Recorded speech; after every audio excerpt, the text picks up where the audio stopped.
Welcome back. Like the seats of an 86 Delta 88 coupe on D's and Bones, baby. That's what I'm talking about. Yeah. Going live in a minute, Blizzard King. This is Winter Dinner Sperling Podcast. You are rocking with the realest black men represented. Ain't no lies, cause we winning. Catching flies, ain't no feelings. Uncle D, we the villain, baby. We just left the village, baby. Now we in them villas, baby. Dinner Sperling Podcast, tuning in, we get it, baby. You can hate the player, hate the game. We love all you haters. Hate watch, hate watch. Calling lovely ladies, hands on your knees, bitch. You can thank us later. We snatching the crowns off of queens, we obliterate them. Tell the truth, shame the devil, they trying to eliminate us. You begging the sipping haters, peeling layers off potatoes. Whoa, Southern Cadillac music like Outkast. Ain't jumping without bass. Tennis Sperling Podcast. Whoa. Southern Cadillac music like Outkast. Ain't jumping without bass. Tennis Sperling Podcast. Whoa. We have to clean up what's going on in our house before we do anything else.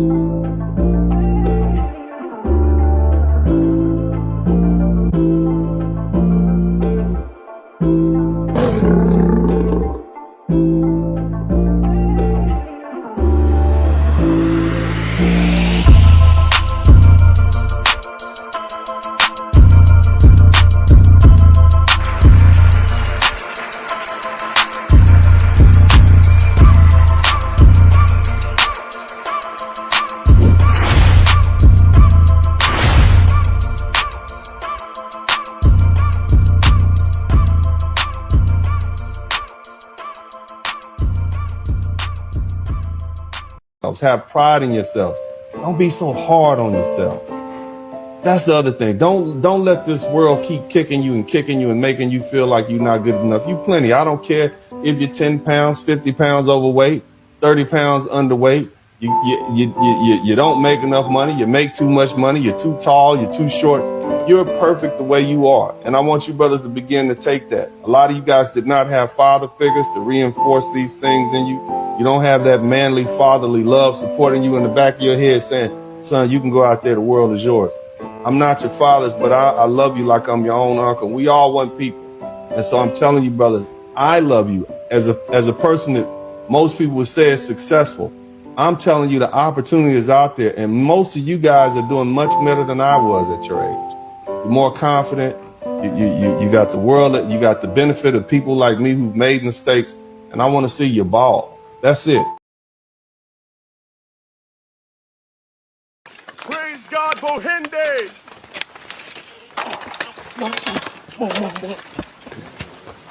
God bless you, Carl.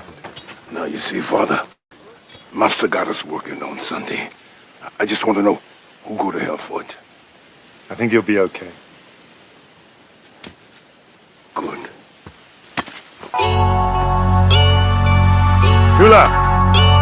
Would you join us in Holy Communion? I'm no longer interested in anything your God has for me.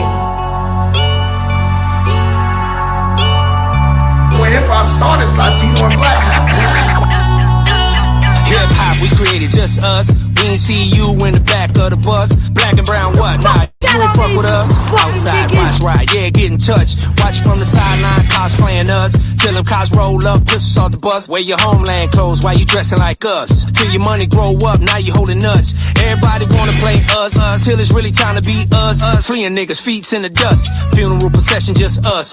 Reparations, cash payment, baby, just us. Who you think built this shit, just us?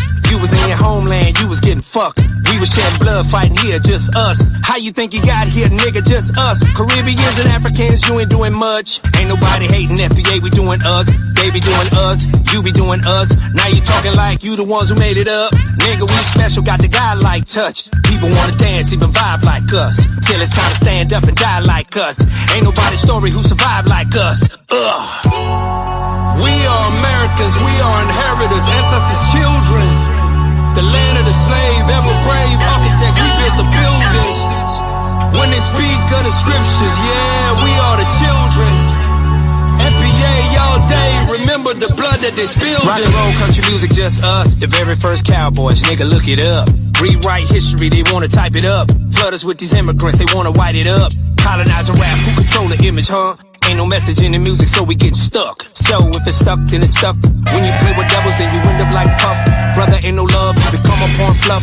Now you do the biddings of the ones who broke you up. We call it buck breaking, you the one that's played the buck. Nigga, you a cuck, if it cracks like a duck, then nigga, it's a duck. Funeral procession, just us. Reparation, cash payment, baby, just us. Who you think built this shit? Just us. You was in your homeland, you was getting fucked. We was shedding blood, fighting shit, just us. How you think you get here, nigga? Just us. Caribbeans and Africans, you ain't doing much. Ain't nobody hating FBA, we doing us. They be doing us, you be doing us. Now they talking like you the ones who made it up. Nigga, we special, got the godlike touch. People wanna dance, even vibe like us. We are Americans, we are inheritors, that's us as children. Land of the slave, ever brave architect, we built the buildings. When they speak of the scriptures, yeah, we are the children. FBA all day, remember the blood that is spilled them.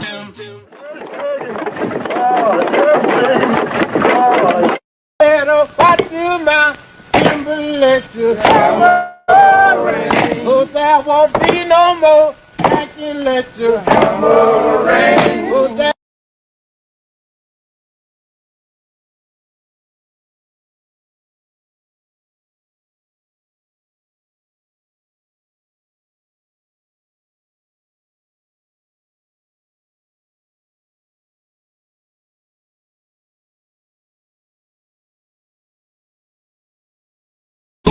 In a minute, Blizzard King, this is Winter, Dennis Sperling podcast. You are rocking with the realest black men representing. Ain't no lies, cause we winning, catching flies, ain't no feelings. Uncle D, we the villain, baby. We just left the village, baby. Now we in them villas, baby. Dennis Sperling podcast, tuning in, we get it, baby. You can hate the player, hate the game. We love all you haters. Hate watch, hate watch. Calling lovely ladies, hands on your knees. You can thank us later. We snatching the crowns off of queens, we obliterate them. Tell the truth, train the devil, they trying to eliminate us. You begging to sipping haters, peeling layers off potatoes. Whoa, Southern Cadillac music like Outkast. Ain't jumping without bass. Dennis Sperling podcast. Whoa, Southern Cadillac music like Outkast. Ain't jumping without bass. Dennis Sperling podcast. Whoa.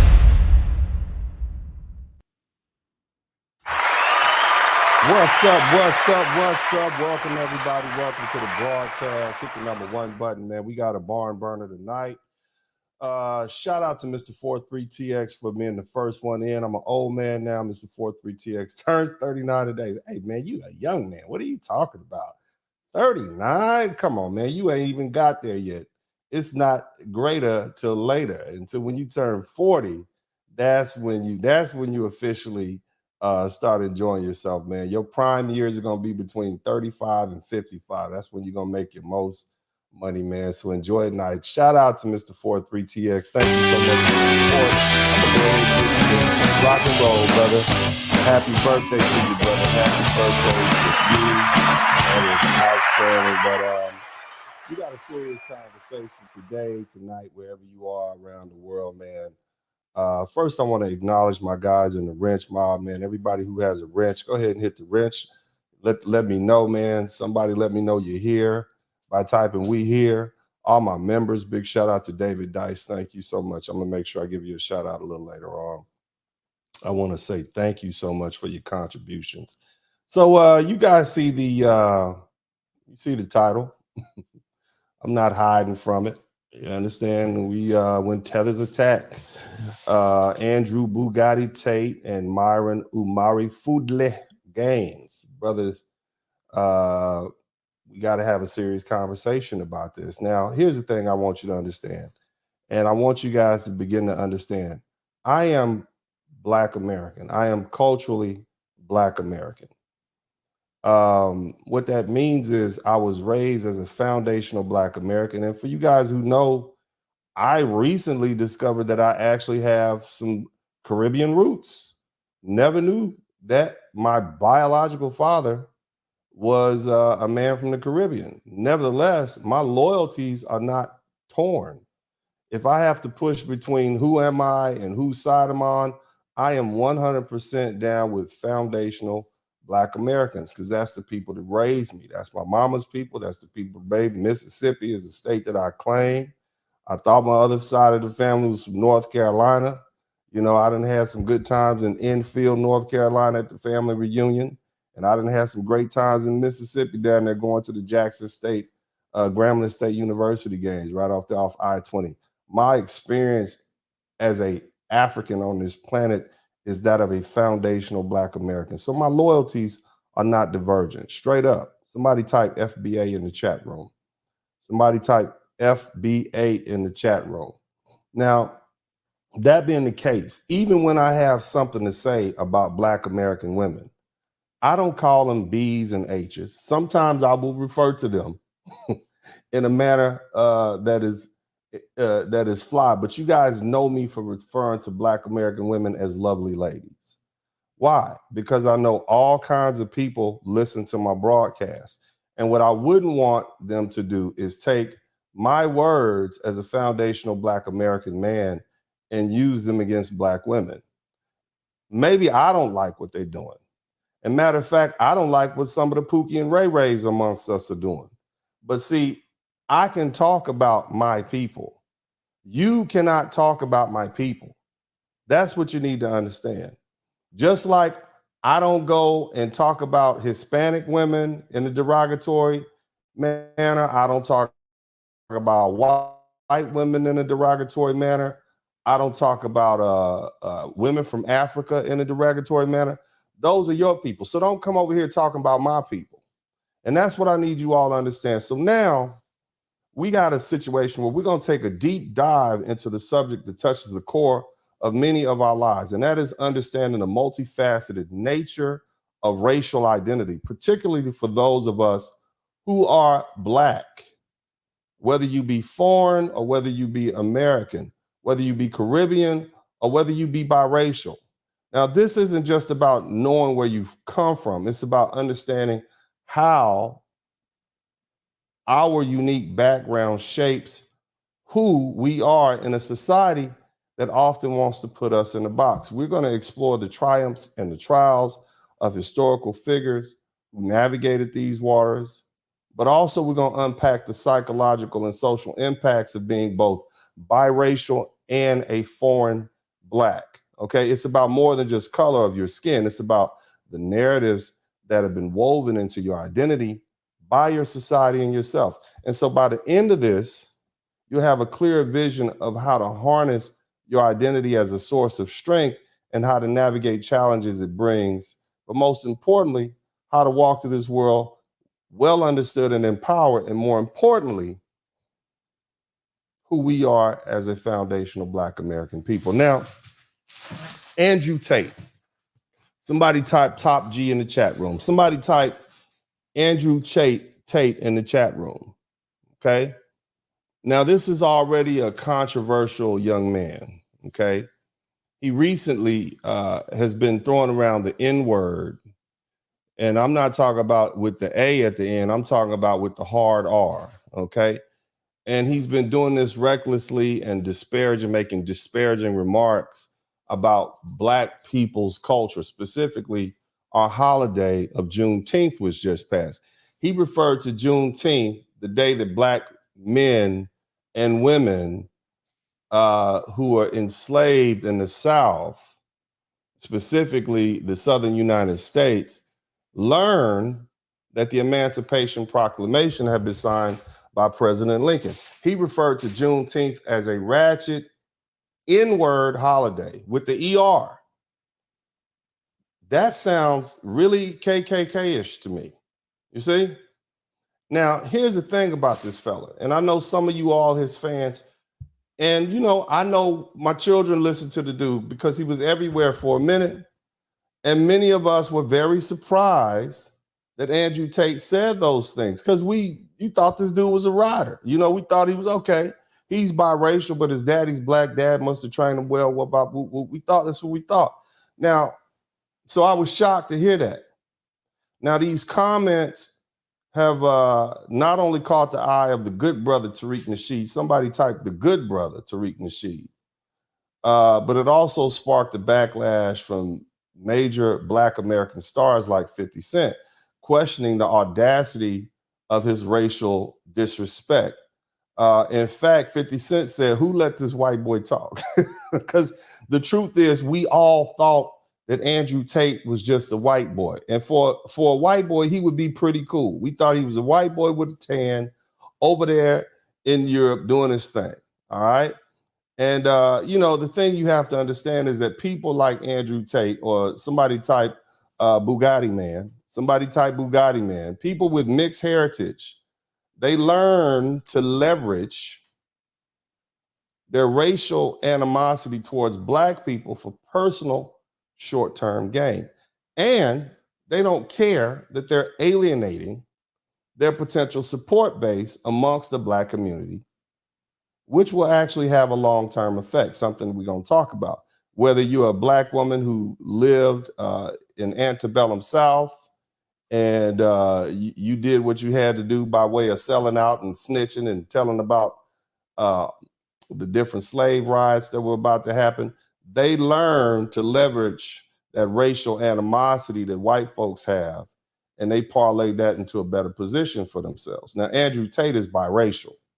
And when I say biracial, I mean he had a black American father and he had a white mom. His father was from Gary, Indiana, with roots in Alabama and Mississippi. So he is legitimately a foundational black American. And the truth is, between Alabama and Mississippi, it really doesn't get much blacker than that unless you bring Georgia in, okay? Between Georgia, Alabama, Mississippi, and I'm gonna say northern Louisiana, because I'm not gonna even include South Louisiana in that.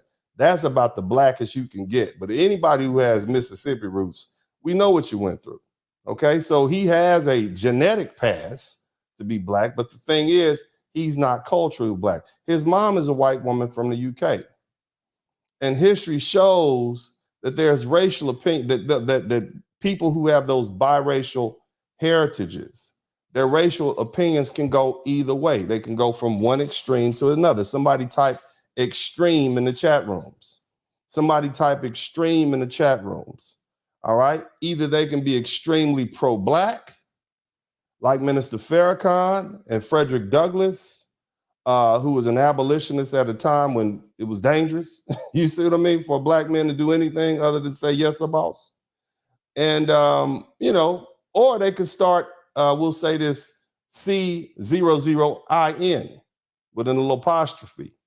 All right. And you see that's what Tate is doing. Now, some biracial people, as I said, they embrace that pro-black stance. And like I said, Frederick Douglass was mixed heritage. And he leveraged his position as an intelligent man who freed himself from slavery to fight vigorously for the anti-slavery movement and the rights of black people in America.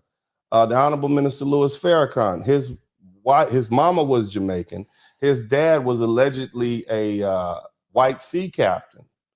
Okay, and those of you guys who've been to Jamaica, you know there are a lot of mixed race people not down there. Not everybody looks like Usain Bolt. Okay, you have Jamaicans who are literally, they look as white as can be. So it's a very mixed race, and it's very common throughout the Caribbean islands. Okay, so but here's the thing: when you have those mixed race people who basically push forward the rights for black people, a lot of them often they see their advocacy as a crucial part of their identity and aligning themselves with the struggle against racial injustice and inequality. That's what they're doing. And this can be seen as a form of embracing and protecting the part of their identity that society may view as marginalized or oppressed. Now, on the other hand, you have biracial people like Andrew Tate who might express views that align with the opposing ideologies. All right. And when you say stuff like Juneteenth is a ratchet N-word holiday, and I'm saying N-word with the hard R, that's pretty clear. Now, Tate's comments and his actions, they're at odds with what we call supporting black empowerment or challenging racial injustice. And what we know he was doing was C00ING, okay? And when you use that pejorative to describe black people or the things associated with black people, you know, people, you know, and of course, he has a predominantly white audience who listen to him. You see, so he's making this statement at the expense of our racial dignity, our solidarity, and the Black community. Again, let me run this back to you. I might say a lot of things about foundational Black Americans, and I'm talking about our culture. Our people are just people. We have a ratchet culture. I can say what I want to say about my people. Because when I say it from a place of love. I love my people. Even these ignorant ass Black women on here who don't like what I'm saying, they know I'm talking to them and talking to them the same way their fathers and their granddaddies and the other men who love them. They don't like to hear what I say, but at the end of the day, I want them to be better. You would never hear me saying Juneteenth is a ratchet N-word holiday. That is just totally disrespectful to our people. And there is a line. More importantly, I'm foundational Black American by culture and by love and by family and by genetics. And so it's a different vibe. Now, here's the thing. And if y'all with me, hit the number 1 button. I know I'm moving fast. We got a lot. This is a very important lesson, and I want y'all to take this and roll with it. Okay. Now, some of you all you adhere to Christianity. I'm a proud Southern Baptist. My grandma raised me Southern Baptist. So, you know, I have to always go back to the scripture. Somebody type hallelujah in the chat room. Somebody type hallelujah in the chat room. Now, the scripture is something that it is what all the laws are based on. Okay, if you don't believe this wasn't a Christian country when it was in its inception, then you foolish.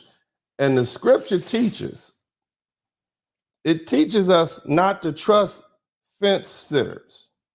Somebody type lukewarm in the chat room. Okay, the Bible actually speaks upon people who are of two cultures, or the common colloquial term half-breeds, or biracial, as we say it. And I believe it says something like these illegitimate children, these mixed race children, they shouldn't be allowed to our assembly down to the 10th generation. Think about that, 10 generations. We haven't even been enslaved for 10 generations. And they're saying that those who are basically two minds, two masters, two cultures, they shouldn't even be allowed to associate with the chosen people for 10 generations, right? Think about that. Even the Bible understood that. Somebody type 10 generations in the chat room. Now, we often say that and I'm talking about the Bible, so I'm gonna refer back to it, but I want you to understand that the Bible does say you are of your father. So technically, that would mean people like Andrew Tate is a Black man. But what if you're raised by your mother's side of the family like he was? See, that doesn't work in a society where the father is not in a non-patriarchal society. It doesn't work when the mother has custody, because the Bible contemplated that the father would have custody of the children. In fact, during those time periods, the father was literally the owner of the children. He could do with them what he wanted. He could sell them. He could alienate them if he wanted to. But so the Bible contemplated that the father would raise his children. So yes, you would be of your father. But what happens when you're raised by your mother and your mother is a white woman? That white woman is going to spawn a racist. And that's what you see happening in Andrew Tate. Now, why is it that biracial men have to be forced to pick sides? Some of you are saying, well, they should be able to pick and choose.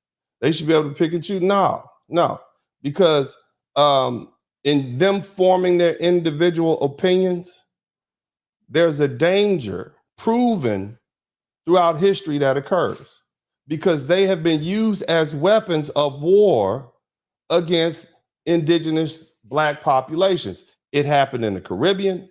If you look at Chancellor Williams' destruction of Black civilization, these biracials, these people who are of two minds and two people and two cultures, have always chosen the dominant, or not always, but for the most part, they've chosen the dominant society en masse, and they've turned against their own people. You see? Now, the thing is, we have to understand that, and I want y'all to hear this, because some of you all think that Andrew Tate is playing some sort of 3-dimensional, 4-dimensional chess. You think he's just gaming the system. You think he's a hustler. Tell the truth. Y'all think he's a hustler. I think he's a hustler too. And some people are saying, well, he's just doing it for attention. And that's the way he's doing. He's doing it for money. He's been quiet for a while. He need to get his likes and views up, right? And yeah, he might be hustling. He might just be attention whoring. He might be doing it for shock value. But here's the thing. After that comment and the company that this man keeps and he runs with and the type of people, his fan base, mostly white boys who take all of his messages seriously, we have to, as Black Americans, address this and rebuke it, okay? We got to think about that. And then here's the other thing I want to challenge y'all with. When has Andrew Tate ever spoken on Black issues? I've never heard him specifically speak about Black issues. He's never said anything positive about Black people or Black issues. And this is why this comment is something like a nuclear bomb. Look, you got to understand something, man. Why would the first thing out of his mouth be something this derogatory? You want to demean one of our greatest holidays that our founders celebrate. You wouldn't do that if we were Jewish. You wouldn't do that if we were Romanian. You wouldn't do that if we were Chinese, Middle Eastern. You wouldn't do that, but you do it to Black Americans. So why is that? Okay. Now, here's the thing. And I'm here to try to help you all understand. So we're going to look at this objective also. All right. There's reasons behind some of the diverse statements, we'll say, when it comes to biracial people, and because they're multifaceted. People like that, their experience with racism and acceptance and rejection from their racial communities, it profoundly affects their self-identity and their public stance. Like the dynamics within the family and the attitudes of the parents or the parent, that has a lot to do with their attitudes towards race. Whether they're Black or not, if you have a parent from another culture, it's going to significantly shape your racial identity. Again, his father was a Black man who married and had children, multiple children, by a white woman. I tell you, brothers, all the time. What do I tell you? What is my preference for you, brothers? My preference is that you men marry women of African descent. I tell you that all the time. And in my wisdom, in my forethought, in my time here on this planet, there's a reason why. I tell you oftentimes that life is easier when you marry a woman of African descent, whether she be Caribbean African, African from the African continent, Black American, wherever she be. Life is easier when you marry a Black woman, especially on your children, because they don't necessarily come from two minds now. They're still Black. Okay? Now, if you can't find an African woman, I'm going to tell you, hey, you're a grown man. Do what's in your best interest. I'm going to love you all the way. But I come from the understanding that you will be raising those children and you will not allow them to get separated from their African-centered selves. Okay? You see? Nevertheless, this man, Mr. Andrew Tate's dad, is a Black man that married a white woman. So what does that tell you about his racial attitudes? I believe Andrew Tate was born in 1990, which means this was back in the 80s when he decided to hook up with this white woman from London. And here's the thing about it. Andrew Tate's mother and father end up separating. And dad stayed here in the U.S. Mom moved to London. Apparently there was some issues, some financial issues. And mom was like, well, I can be broke back in London in my hometown with my people. And that's what she did. So he basically was raised by a single mom in London in a foreign country. So just keep that in mind. All right. Yeah, somebody said he was born in 86. Right. Yeah, I get it, man. But bottom line is it was back then. Things were different. It wasn't 2024. And so, you got to understand, what is this man's mindset? You think we coming out of the Black Power movement. We got a man who's from, Generation X. It says a lot, or maybe he was a little older. It says a lot that he would go marry a white woman. It just says a lot. You can infer from that what you will. You infer it about black men who marry white women now. Imagine back then. Just there you go. Okay. Now, here's the thing you have to understand. In a society where we have this racial caste system, society often imposes rigid racial categories and expectations on folks. Okay. And this can lead to internal conflicts or even external expressions that may seem counterintuitive. Imagine being raised as a black biracial boy from the United States whose daddy is from Ohio by way of Mississippi/Alabama in London. Okay. When problems by his white mother, that means that in his upbringing, many of his coping mechanisms, they were not passed down from him by his black father to his black sons. Rather, his coping mechanisms were passed down to him by a white woman teaching him what he should know or what she thought he should know as how to operate in this world as a black man. So those lessons in survival and coping with a racist society did not come from a black man who had experience as a black man. We tell women all the time, you don't know what it's like to be a black man, and you certainly can't raise a black man. So imagine being a white woman from London trying to raise a black boy in London who's from America. Just think about that. Okay, so for many biracial individuals, life is a continuous journey of exploring and trying to reconcile the different parts of their heritage. And this exploration, it can lead to a wide array of outcomes in terms of how they choose to identify and express themselves publicly. Andrew Tate is still relatively young. I think he might just have hit 40. I'm not sure. And he's still learning to cope with his identity. And he's been foisted into the public eye, willingly or whatever. He's dealing with it. So we see him making mistakes and making errors. But here's the thing.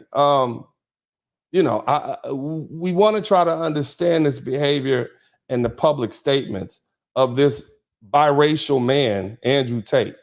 And to do so, it requires a more in-depth understanding of the complexities.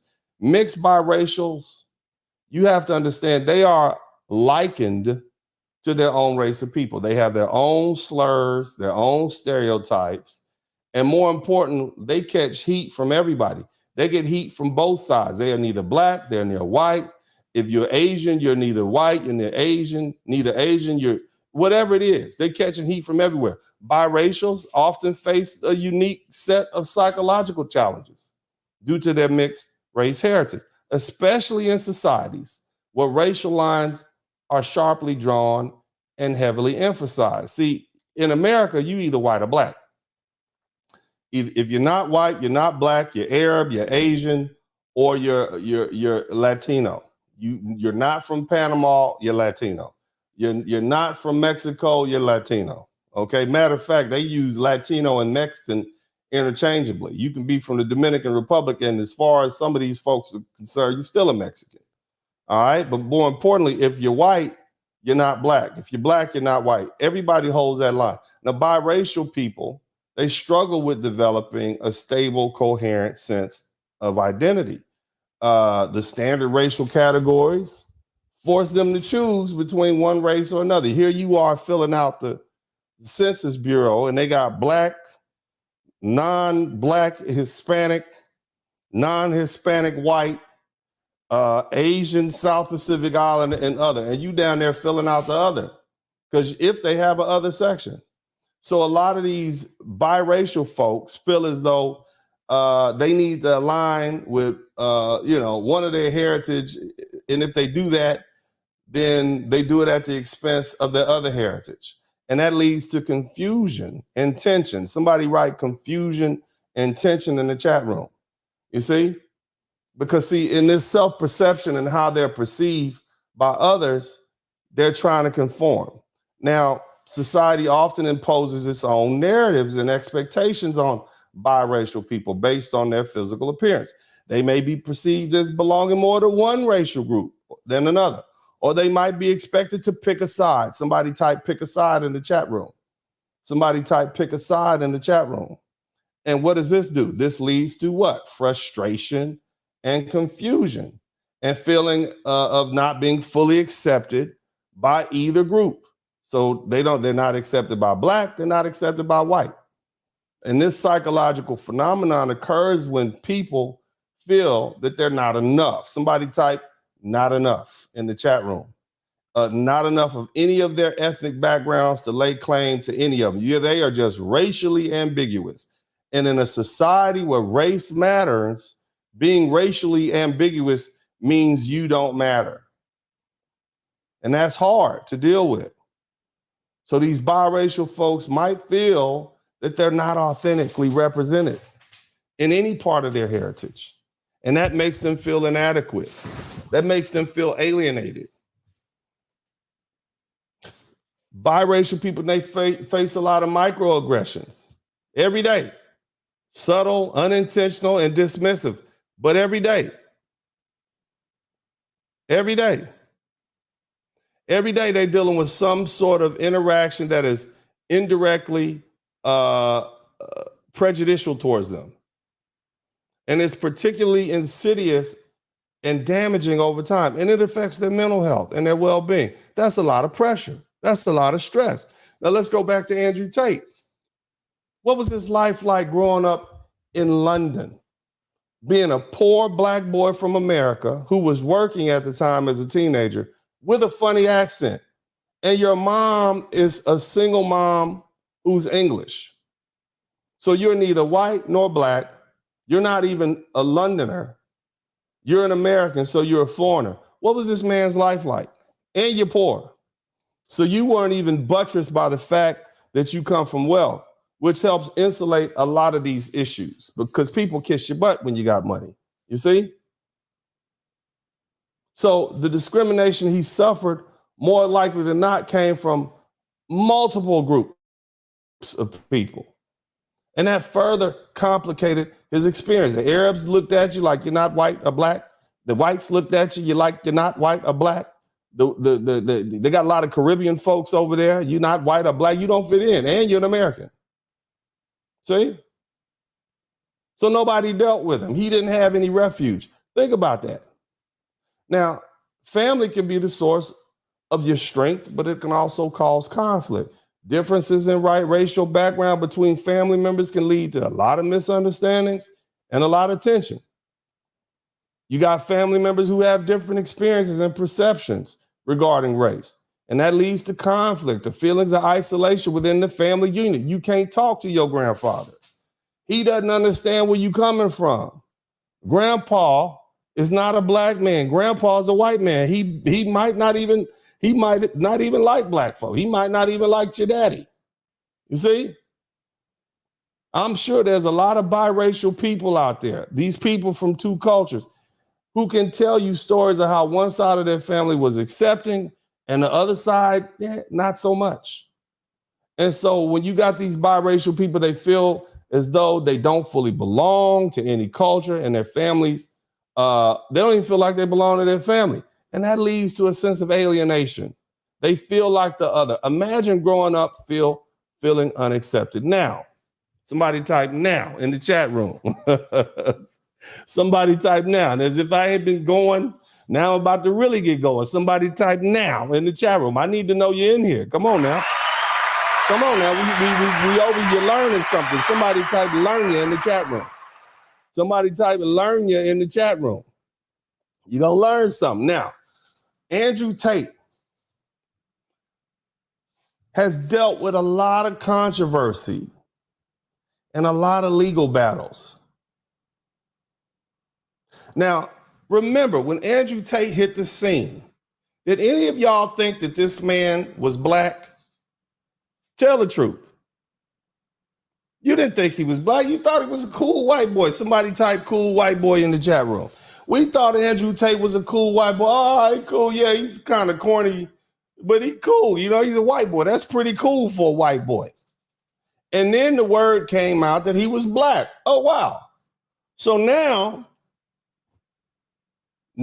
all of a sudden he's getting hit with these legal challenges. Somebody type legal challenges in the chat room.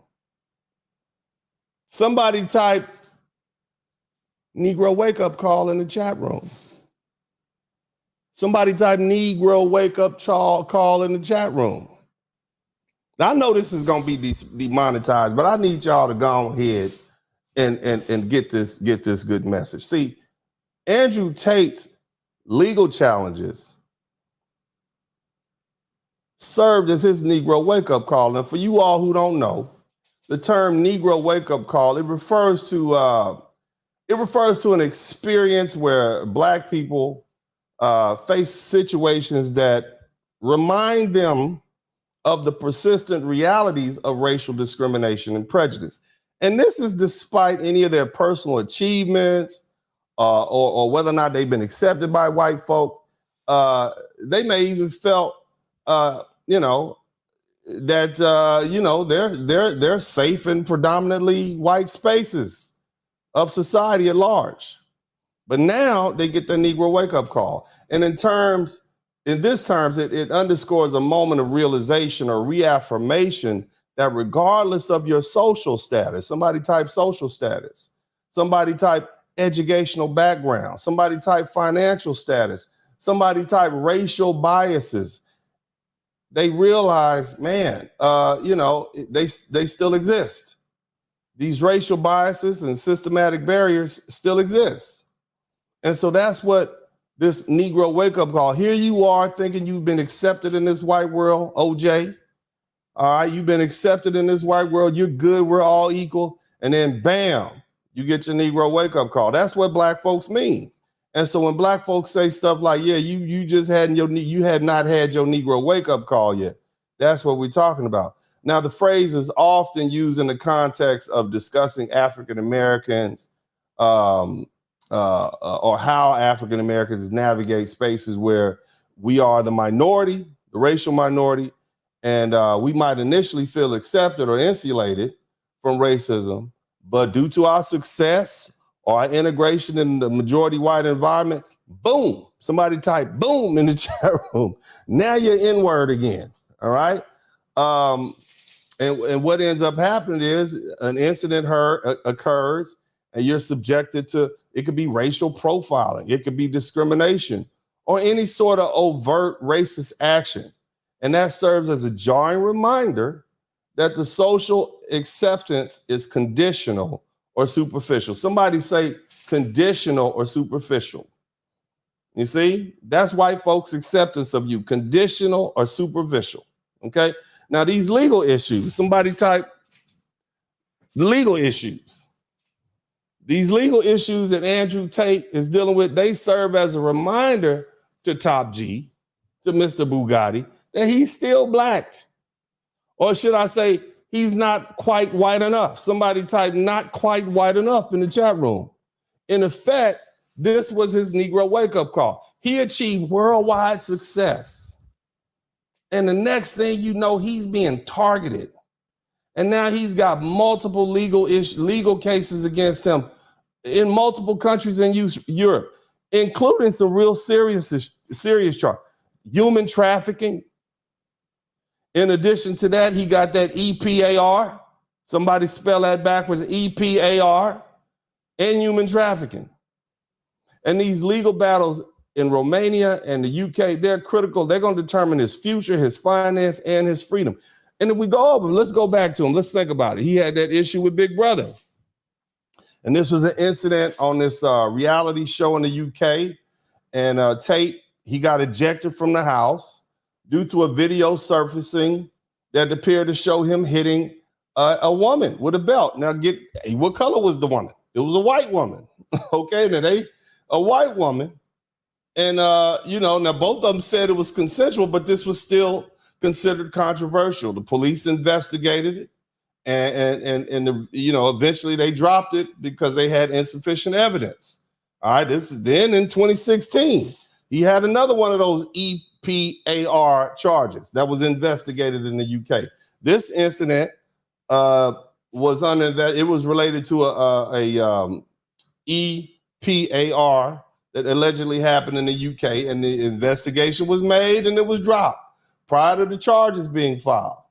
Okay, and they cited insufficient evidence to proceed. Now, this might have been before the whole world knew that this was a Black dude. Somebody type Black dude in the chat room. Now, in 2016, he was able to get away with this stuff that white gentlemen often can get away with. But by 2022, somebody typed 2022 in the chat room. He was arrested. Y'all remember that? He was arrested. In 2022, arrested in Romania, home of Count Dracula. And he's still dealing with that. Him and his brother, Tristan, were arrested in Romania on charges of human trafficking, and once again, EPAR. And what they basically said they had formed an organized crime group that sexually exploited women. That's what it was. So now the whole world knows he's black, and let it be known that these are white women that these men allegedly were exploiting, and that's very important. Somebody type white woman in the chat room. Come on, somebody type white woman in the chat room. You got these two black dudes who've been faking white, right? Who daddy's from Alabama, Mississippi somewhere, and they are over here organizing and sexually exploiting these white women. Somebody type white woman in the chat room, okay? At this time, he had to go to jail. For how many months did he go to jail? 6, 8 months, something like that? You remember that? They made a spectacle out of it, huh? And the case is still ongoing. Now, the brothers have denied all the charges, and, they're waiting for the legal proceedings to happen. But here's the thing. They took his cars. He was outside of his house for a minute. I guess he couldn't make any money. I know he got deplatformed. He got banned from all the different social media sites, like all on the same day. Now, he decided to fight back against one of them, and they filed a defamation lawsuit seeking $5 million, but that's not going to do anything because he is a black dude, and these are white women, all right? And they looking at the cumulative effect of what happened in 2016 and 2 incidents in 2016, and now he's over in Romania, and they trying to extradite him, or the British police. They got an arrest warrant for Tate, and this is 2024. They have an arrest warrant for Tate and his brothers as part of an investigation in another EPAR human trafficking case. Think about that. Somebody type cumulative in the chat room. And the Romanian court authorized the extradition after the conclusion of the Romanian case. But see, here's the thing. Here's what I want y'all to understand. So even if he's able to escape the Romanian court and not get in any trouble for that, they're going to send his butt to Great Britain. He's going back to England. I'm going back to England. You see what I'm saying? So my thing is this. Isn't it interesting that once the world found out that this cool white guy was actually a black guy, a biracial guy, it seems as though all these issues popped up. So as a result, so can we say, is it fair for us as black men who have this experience to say he was targeted? Is it fair to say that he had a Negro wake-up call, and this is racial targeting? And what do we see now? And here it comes, y'all. Here's the nitty-gritty. What you see Andrew Tate doing is attempting to escape his blackness. Somebody type escape his blackness in the chat room. Escape his blackness. Let me turn my music on. I hadn't had my music playing because we about to get into the rhythm of it now. He's trying to escape his blackness. Y'all pontificate on that for a minute. Somebody, all my good spellers out there, somebody type pontificate. Y'all pontificate on that. Ponder on that for a minute. He is trying to escape his blackness. See, that white man is going to lock him up for exploiting them white women. Number one, he's a foreigner, but number two, more importantly, he's a black man. You see? Now, Andrew Tate is a hustler, and he's going to use his half-black card for support. You hear me? See, Tate has a black father, as I explained before, And he uses that as a shield to hide behind some of his racist rhetoric and to play the victim card. Now, he talked proudly about his daddy and his daddy's achievements, and he speaks highly of him and how he raised him to be a man, at least, I guess, in part. But still, he talks down about his father's lineage. He talks down about his father's people, just like my people. Andrew Tate's daddy is from Mississippi or has roots in Mississippi. You see? But Andrew Tate talks down about his father and his father's family's people. You see? And if not for his people, or not for us, they still be in bondage. If there weren't black people that would stand up, these same black people, your father's people, your people from your history and your direct line received that message that came down around Juneteenth to let them know they were free. And you have the nerve to call it a ratchet N-word holiday. Those are your people that was freed from that. Everything that's cool about Andrew Tate is that you black. That's what makes you cool. Otherwise, you just be another odd London white boy that got bad teeth and bad taste in women.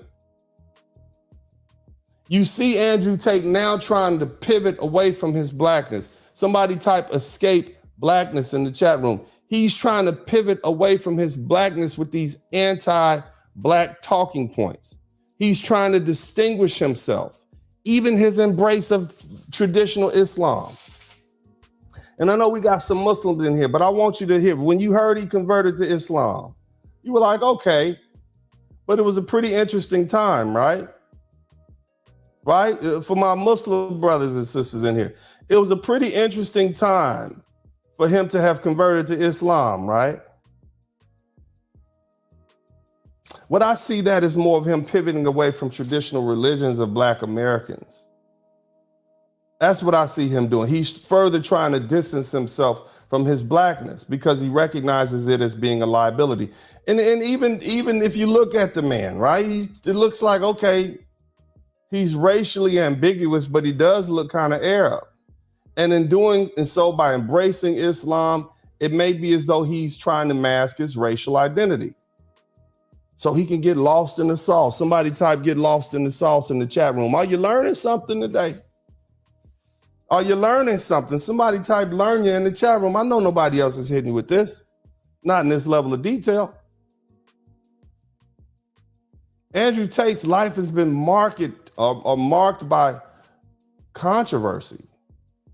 And he's faced a series of legal and social challenges, which what I see was his Negro wake-up call. And after being treated like an N-word, he realizes that regardless of his personal success and his money and his wealth and his social standing and how many cool nicknames he has, Top G, Mr. Bogatti, whatever, he's still subject to the racial systematic, or should I say he's still subject to systematic racial prejudices. He's still subject to this racial caste system.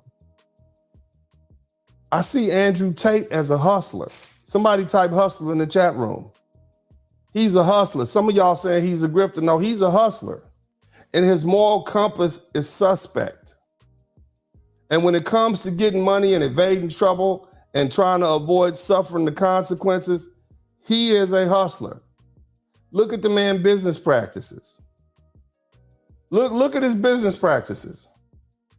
His business practices have been the center of debate regarding unethical entrepreneurship and blurring the lines between aggressive marketing and even potential exploitation. And based on what I see from this, I can conclude that this man is a hustler. I grew up around hustlers. I know a hustler when I see it. That's why I can tell y'all right here on the internet when I see hustling happening. And that's why you see me avoiding some of these errors and mistakes that a lot of these other L7 YouTubers make. They don't have my hustler's background. I grew up around hustlers. And for you guys who don't know what L7 is, put an L up and a 7 up, and you'll know what it is. For you guys who don't know, type square in the chat room. A lot of these dudes are squares. And a hustler recognizes, I recognize it. And these are the same. Here's the thing though, based on his character, it makes sense that he would try to use these same racial con games that blacks throughout America and the world have utilized for centuries to try to make their life easier, or try to make a life easier for themselves and prosper in societies with a racial caste system. Let's look at some of the stuff, some of his endeavors. The webcam girls. Somebody type white girls in the chat room. The webcam, he called it Web Girls Business, right? Tate and his brother Tristan, they operated a webcam business where they employed numerous white women to interact, somebody write interact in the chat room with clients online. And this business has been described by some people as exploitative over these white women, and with allegations that it involved deceptive practices that try to maximize revenue and try to get these girls to con these men all over Europe out of money. These European men were not looking at black women, they were looking at white women. And then Tate and his brother apparently would reap the benefit of the monetary gains.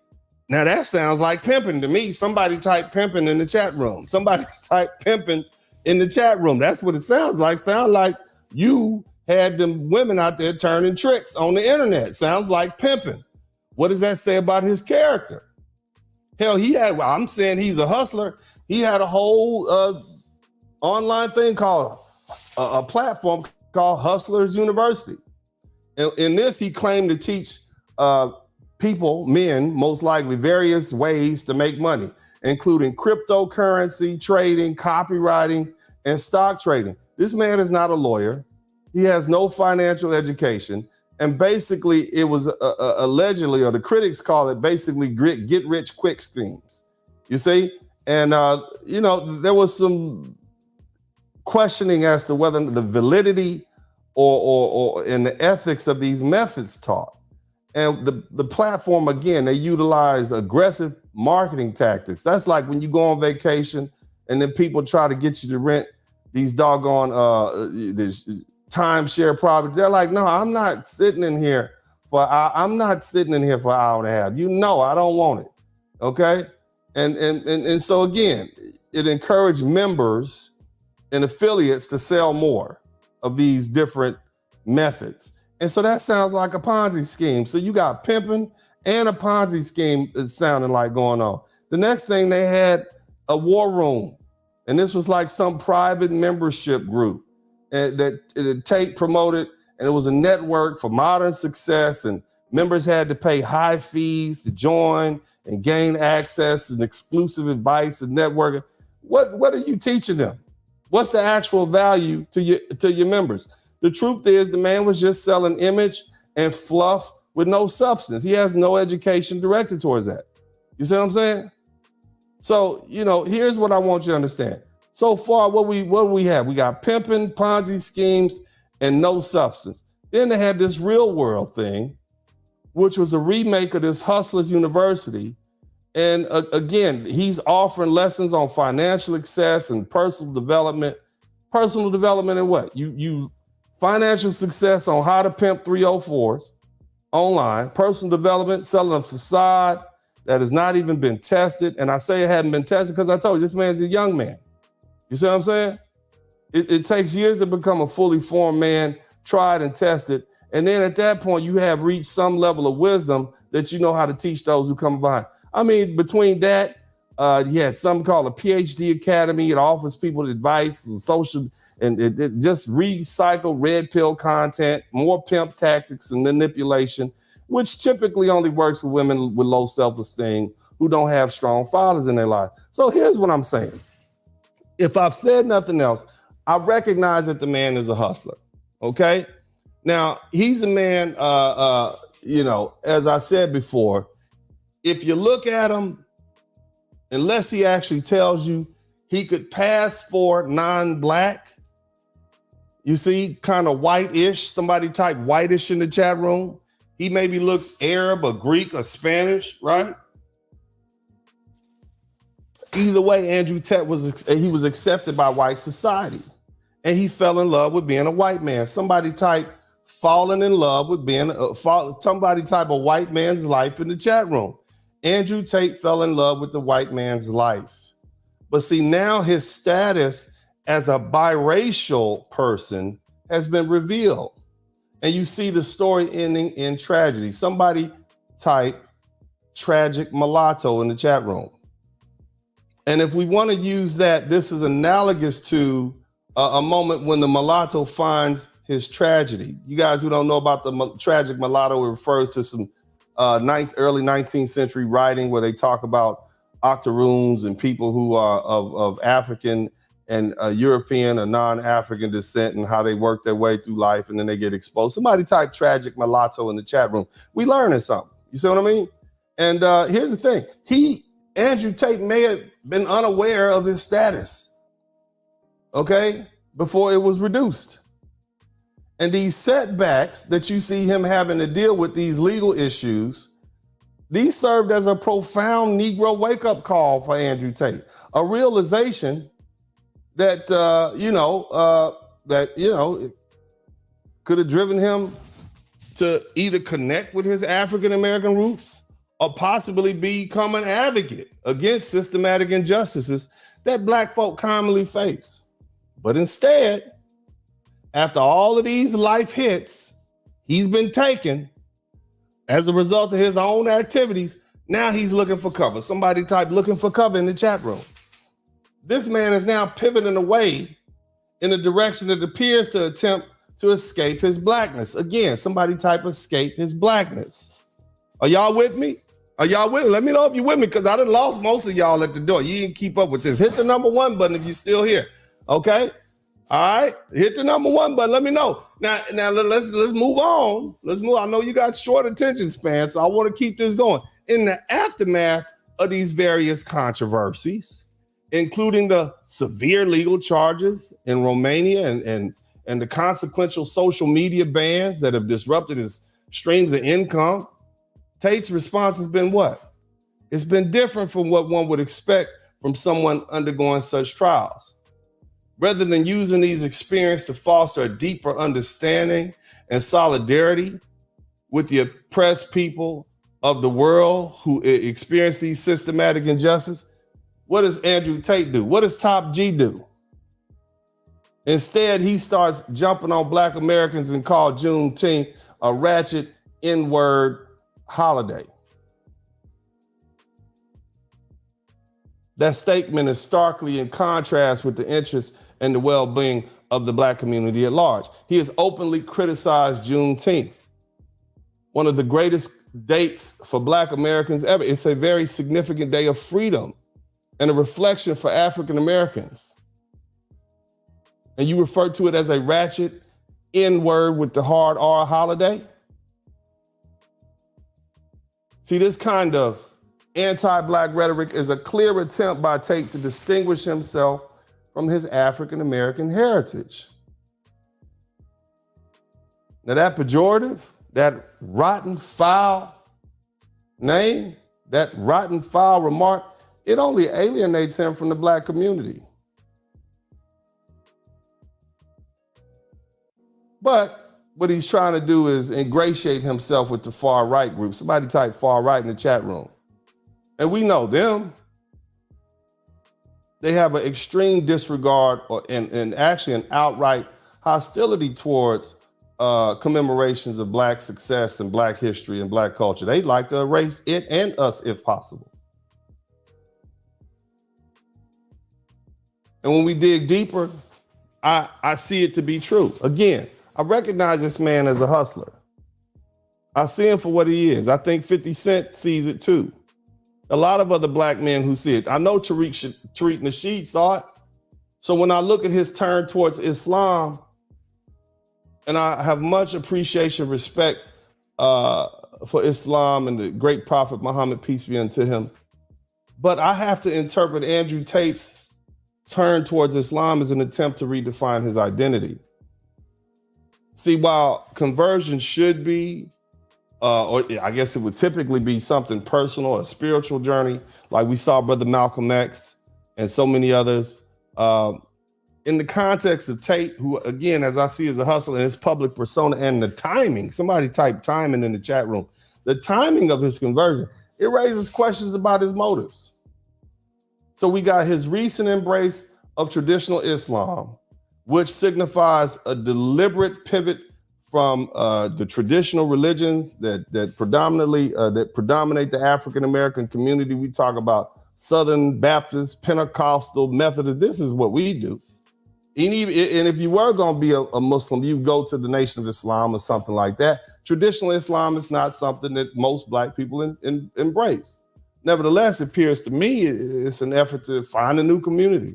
Somebody type new community in the chat room. It's an attempt by him to distance himself from the religions and the cultural practices traditionally associated with being Black. And this view, to me, when I look at it through my eyes, it's a shift. It's strategic. It's a strategic move to both escape the stigma attached to his controversies and to detach himself from his Black roots, which I guess he perceives right now as a liability, especially in his current situation. He can pass as Arab, right? If you saw the top G, Mr. Bugatti, Andrew Tate, he could pass as Arab, right? And this new religious identity allows him to blend in, or as some might say, get lost in the sauce. Somebody type get lost in the sauce in the chat room. And it gives him a new identity. It gives him a new racial identity, allows him to, and hopefully in his mind, he thinks he'll be safe. But truthfully, this distancing, it's just a denial of his heritage. And it appears again to be an attempt to reshape his identity entirely. And by aligning himself with a completely different cultural and religious narrative, Tate is attempting to reinvent his persona in the eyes of both his followers and his critics. And this maneuver, it just, you know, it actively disengages him from the struggles of from his community, from his historical community, and puts him in a space that he feels he might gain more acceptance and less scrutiny amongst all this legal turmoil. Again, he is a hustler. You see?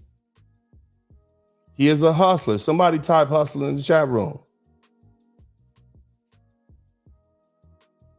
Okay? Now, what do I think about it? I think it'll fail. I think his activities will fail him. Because see, here's the thing, and I want y'all to hear me on this.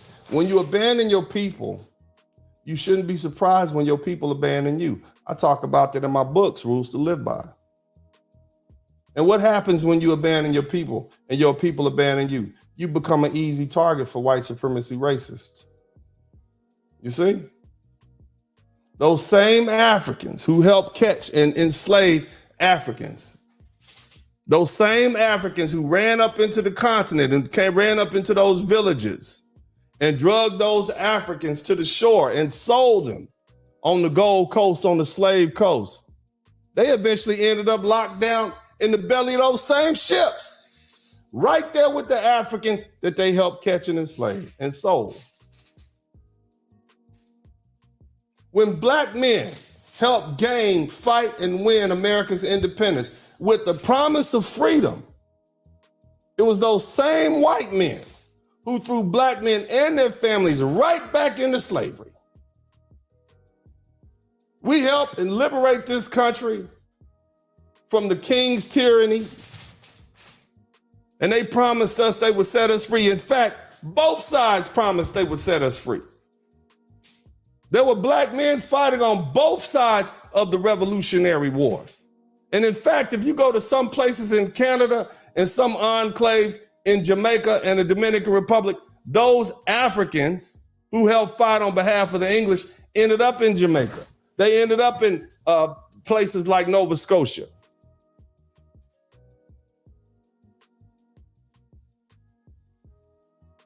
And the rest of us ended up in slavery, in chains. Even during the Civil War, the war of northern aggression, as these good white folk down here say. The whites in the North promised free, hey, black man, if you come fight on behalf of the North, we'll set you free. And we did. We joined the side of the Union Army in droves. And then after it was over, they gave us 4 or 5 years of Reconstruction and 100 years of degradation and second degree, third degree class citizenship under Jim Crow in a country that we fought to hold together. So what's the lesson here, brothers? I want you to get in tight, man. Come on in for the huddle. But those of you folks who help white folk to get whatever it is they want to get, whether it's helping them get to the moon or helping them fight wars, when you help them fulfill their endeavors, you still remain the same target that you always were. You don't stop being black because you help white folks. You never stop being black. I don't care how much you sell out, how much raccooning you do. You'll always be faced with the underlying jealousy and the fear they have of you. You represent a threat that will never go away until they get themselves straight and stop being so damn scared of the rest of humanity. But that's not your problem, but you still have to deal with it. The other thing you have to understand is that white supremacy always breaks its tools. Somebody hit breaks its tools in the chat room. It's just a rule of thumb. Dr. John Henrik Clarke, somebody who most of y'all have no idea who he is, but he was a prominent historian. He was a scholar, and he was a key figure in the development of Africana studies. And he often discussed the mechanisms of oppression and the dynamics of power in historical and contemporary context. Now, hear me out. I don't want to lose y'all. I know who I'm dealing with. But here's the thing. One of the most powerful concepts that he articulated was the idea that white supremacy always breaks its tools. And this statement, it encapsulates a critical view on how systems of oppression and particularly white supremacy utilizes people and groups to maintain control and then discards them once they're no longer useful or if they become a liability.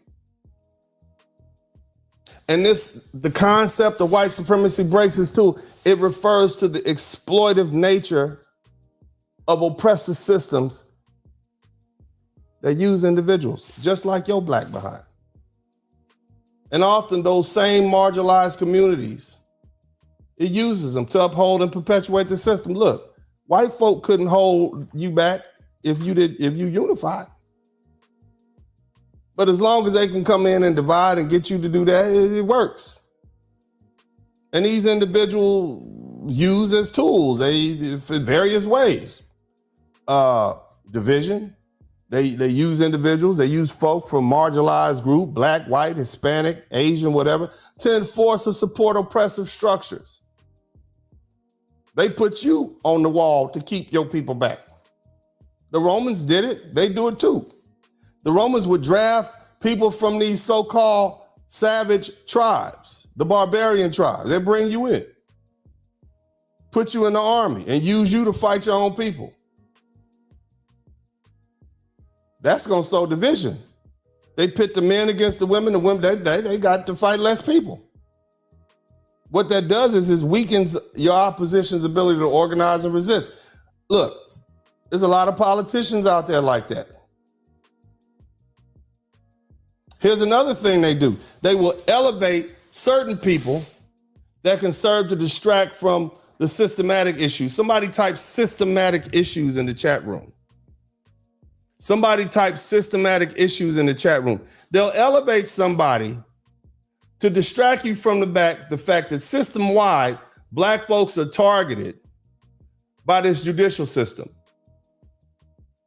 And what they'll do is they'll put a person up. They'll have you focus your attention on the isolated success story or some sort of controversy around a specific person.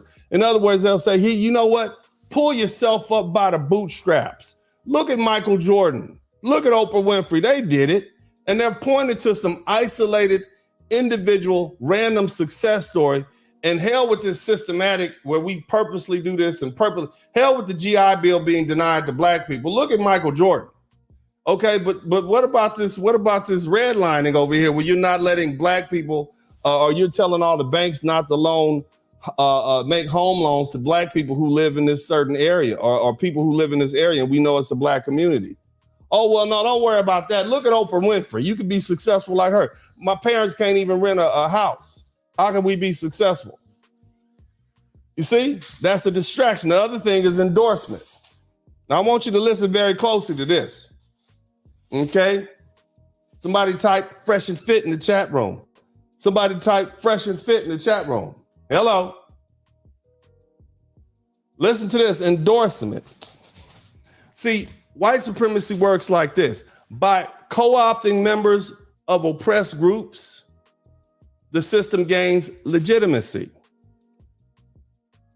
And they can argue that they're not oppressive because it includes members from the very groups it subjugates, like foreign blacks. Hello. Somebody type foreign blacks in the chat room. These foreign blacks have taken over this role. They got them saying stuff that they know white folks can't say. And all the white folks listening to me, you know I'm telling the truth. I bet not ever hear no person tell me that racism doesn't exist anymore in the United States of America. Because every time you do say racism doesn't exist, something racial happens.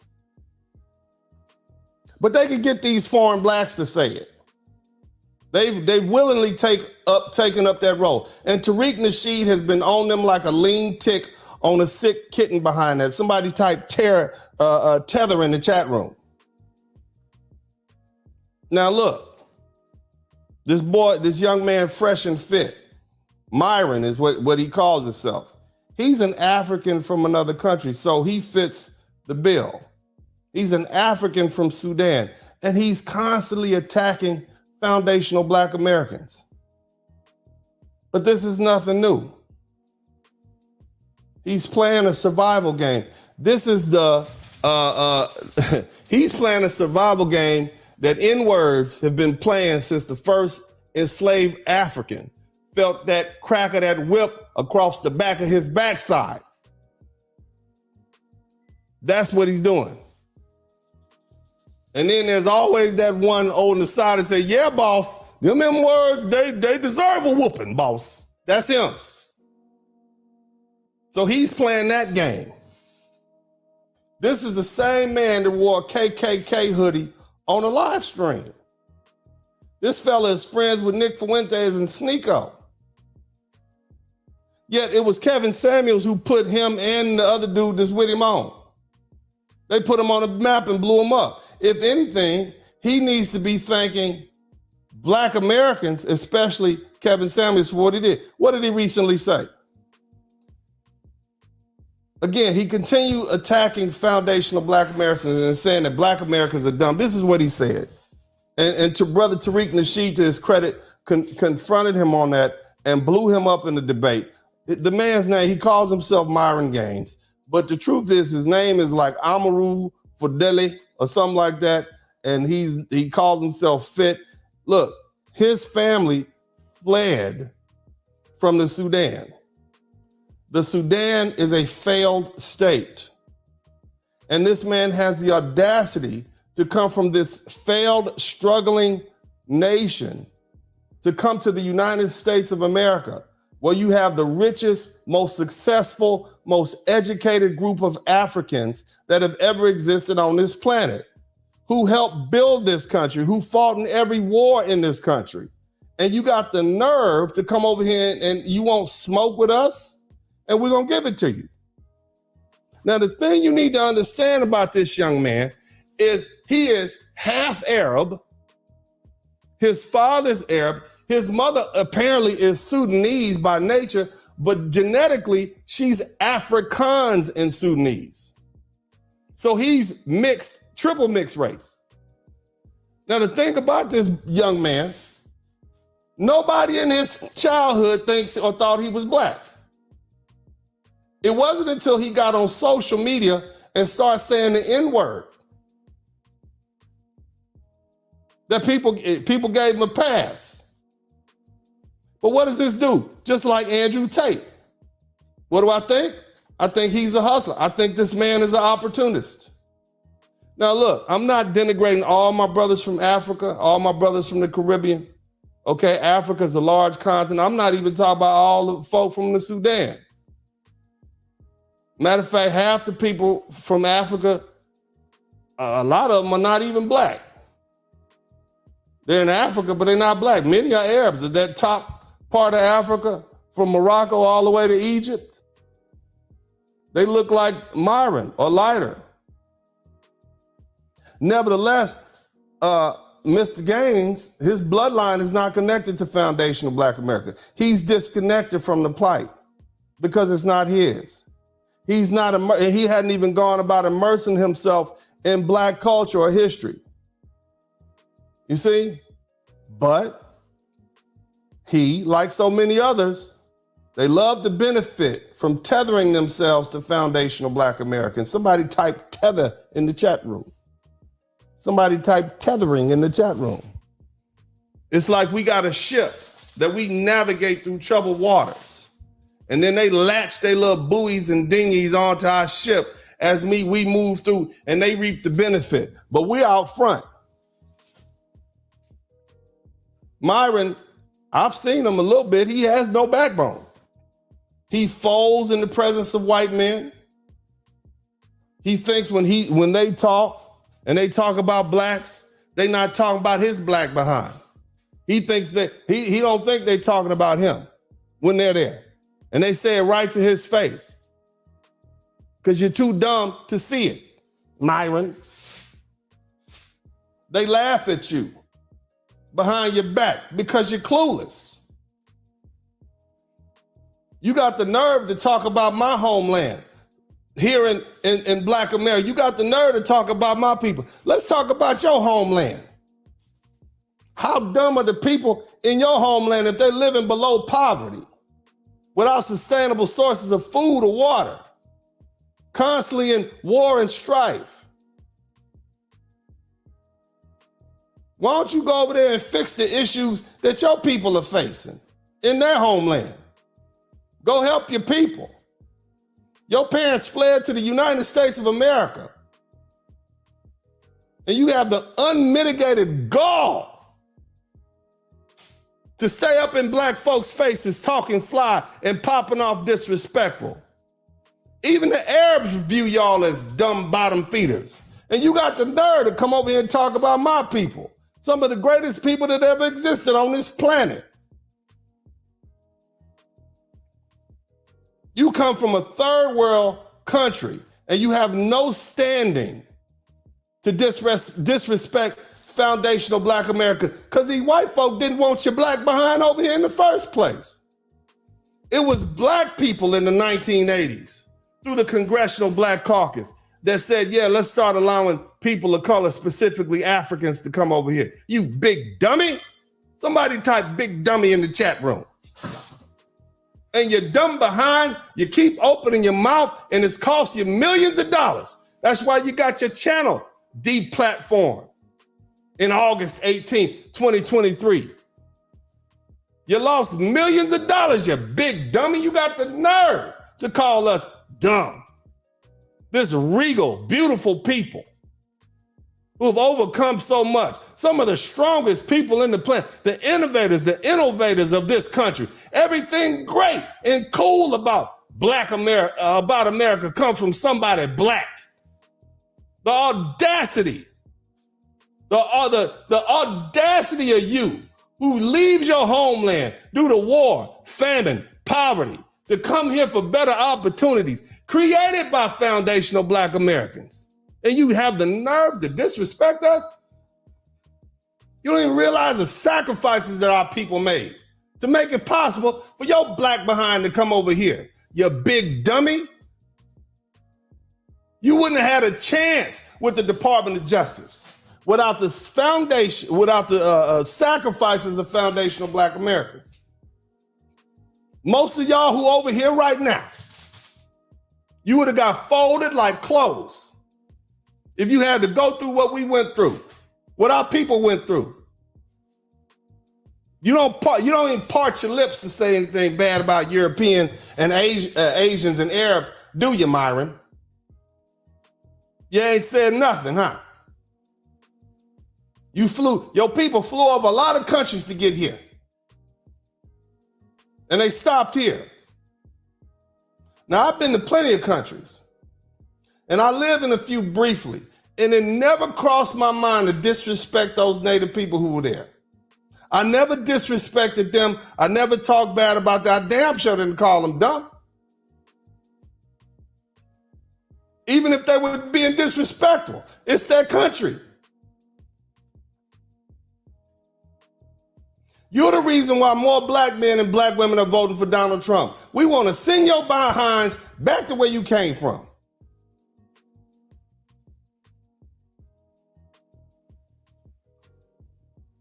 And this is why brothers and sisters need to practice separation and delineation, just like the Africans do. They open with it towards us. And we're going to do it until you learn some damn common sense. We need to stop allowing these folk into our conversations, talking bad about us. And we need to do it on a regular basis. It's like the Bible says, they need to take care of that wooden beam in their eye before they worry about the speck of dust in ours.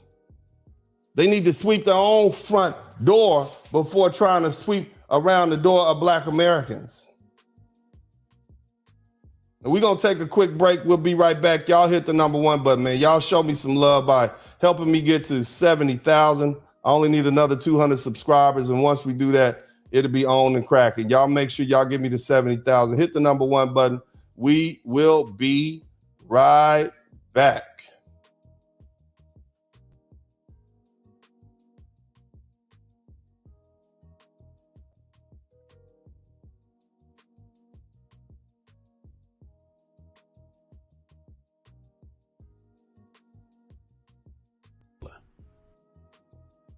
I want to see you win. And I put pressure on us men to understand how we did not get our masculinity training. And we've been doing our work, okay? But now it's time for you ladies to understand you're going to have to bet on us like you want us to bet on you. I talked to several. I said, here's my $250,000. I want this to air there. So I didn't have to kiss no butt. I know I wasn't. Damn sure ain't gonna put on the dress. And wouldn't let my sons do it.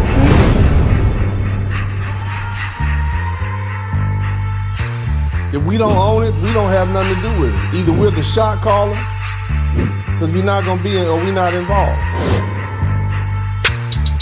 Dennis go back like 2 Chainz. He graduated law school, I graduated in the boot gang. In the courtroom, I'm Uncle Luke, man. Got me banned in America, they loot me like Lupe. On the cell block, call me Luke Cage. Dog man hero, he the new beige. Cause your black ain't like my black. We built this motherfucking country off of our back. No more money for you. You working. No more money for you. It's lazy, you lazy. You lazy! Get the out of here. Shut the up. You run your mouth, we lazy, where your top at? You got ops getting paid off of our tax. Black pressure, we created hip-hop, yes sir. How you bust a bus, had to dress up. Time to come to check up. Just protecting niggas, rude boy need to fess up. Don't call us when you tell us get the hiccups. Hold your nuts, fight back, the clean shit up. NBA hit them, rock and roll, jazz music, hip hop rhythm. I cosplay like a rude boy, get them. Harriet, Rosa Parks, even Shirley Chisholm. Even Shirley Chisholm? I wreck your lineage, a runner, you love to kick it. We delineated, escaping niggas who wicked. My black is the black that they hate to see when we winning. Your black is the black that they bleach to look like the villain. Here's a picture of what my skin used to look like. Damn. And this is what my skin looks like now. Shut up, you stupid cunt. All you do is complain, complain, complain. Your black nothing like my black. It's all my got my back. Harriet Tubman, train track. 400 years still ain't got the change back. Yo, black nothing like my black. Blizzard King, Uncle G, you know the top back. Big Bass know the game, take you out back. Imitate to me a right, you know my black. If you have a problem figuring out whether you're for me or Trump, then you ain't black. 99 biggest promises Biden made to people, he's only following through on about 30% of them. One thing America doesn't forgive is weakness. They want to see you fighting for your goals. And on some key issues, Biden seems to be waving the white flag. He just looks weak, and I'm not talking about physically. People want to see their president going to the mat to get what he wants. And it doesn't help that anytime Biden does take a strong stand on something, his staff comes out to say he didn't mean it. I'm up real early to fall for the same politics. I plus the turlet. You talking ain't money, you need to burn it. Voting from the couch, watching dinners and all the spurlers. You with my earnings. How many times you gotta pull the same Democratic trick? Banana in the tailpipe. Since Obama like dreaming of eggplants and bananas, please tell him get his tail right. I need a friend that can stand on business. I can give a damn about all the race shit. If you're scared, pick a grave and lie in it. Dealing with it, faced it. How the bottom of other countries come to where we live and elevated like tomorrow. But you ain't got no reparations for me, but got billions for immigrants to borrow. Soft genocide Chicago. Them dirty ooze up in New York. Them race baiters down in Texas. And Memphis smoking us like a Newport. So sweet games is a new sport. Deleting us through your politics. We playing ball on a new court. America, come out of it. Yo, black nothing like my black. It's all my got my back. Harriet Tubman, train track. 400 years still ain't got the change back. Yo, black nothing like my black. Blizzard King, Uncle G, you know the top hat. Big Bass know the game, take you out back. Imitate to me a right, you know my black. Just like a culture is like a computer program, there's a frequency by which things occur. And when you have a defective culture, that is, and it's been like this since we were in the motherland, a divisive, argumentative, conflict-filled culture, there's always going to be opportunity for division unless you change the actual culture. Some of the brothers said you got to change the code, you got to change the actual culture. There are always going to be incidents that we can focus on to keep us divided. I'm your king.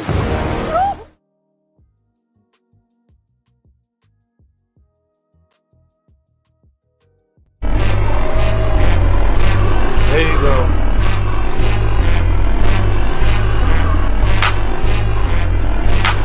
I like that clap. Woo!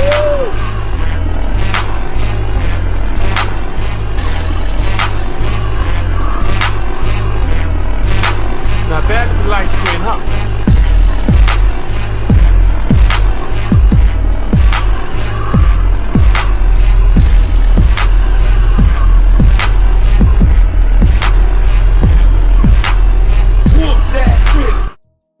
Yeah. Welcome back to the broadcast. I hope everybody's enjoying this. Big shout out to everybody who contributed to the super chat and the cash app. I'll put your names up there. So thank you so much, guys. But look, let's go ahead and continue with this lesson, man. We learning. I've got this. Look, man, I'm hitting them with these hard facts. This is necessary. Somebody type necessary in the chat room. Somebody type necessary in the chat room. It's necessary. All right. So we talking about these biracial, these mulattoes, these tethers. We have had a very interesting conversation thus far. I'm not finished. I got a lot more food for you. We're going to feed the masses tonight. The title of this broadcast is When Tethers Attack. And we're talking specifically about Amrou, Tate, and Myron Gaines of Fresh and Fit, because it's necessary. You got a lot of Africans and a lot of Caribbeans think it's safe to come over to the United States. And we're going to have a whole lot of influx of them coming over. And they are off code, whether they're overseas or whether they're here. They are off code, and we see them using the internet to say disparaging things about Black Americans. But at the end of the day, as our great leader said, Dr. John Henry Clark tells you, white supremacy always breaks their tools. Now, what many people who quote this man will not tell you is the breaking process.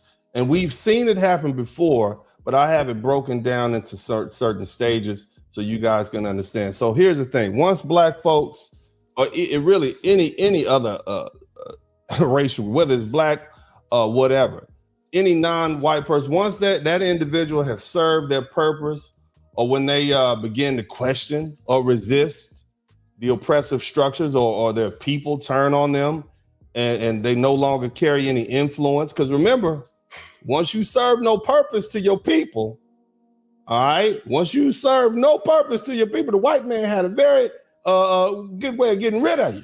You understand? And so for all you sellouts and we'll say squirrels and raccoons and chimpanzees, once you sell out and your people say, yeah, you have no more influence with your people, then guess what? You get discarded, you get vilified. And this is how the breaking process goes. First, you begin to suffer reputational damage. And you will see the individuals who no longer serve the interests of white supremacy, they might find their reputation suddenly under attack. They get subjected to public discrediting, or even worse. We've seen that happen. Bill Cosby, O.J. Simpson. Come on, think of some names. Who else? They started tagging them. Oprah Winfrey. For years, she carried that mantle, sat up there and talked bad about black men especially. And then guess what? She didn't serve a purpose anymore once we said, we through with you. And guess what happened? She began to get, she started suffering. How about this? A withdrawal of support. The institutional or financial support is withdrawn, leaving people exposed without the means to continue their work or protect themselves. We see that happening too, right? You think you got this white covering all these white people like me, right? You're black behind was fooling nobody. Only person you fool was yourself.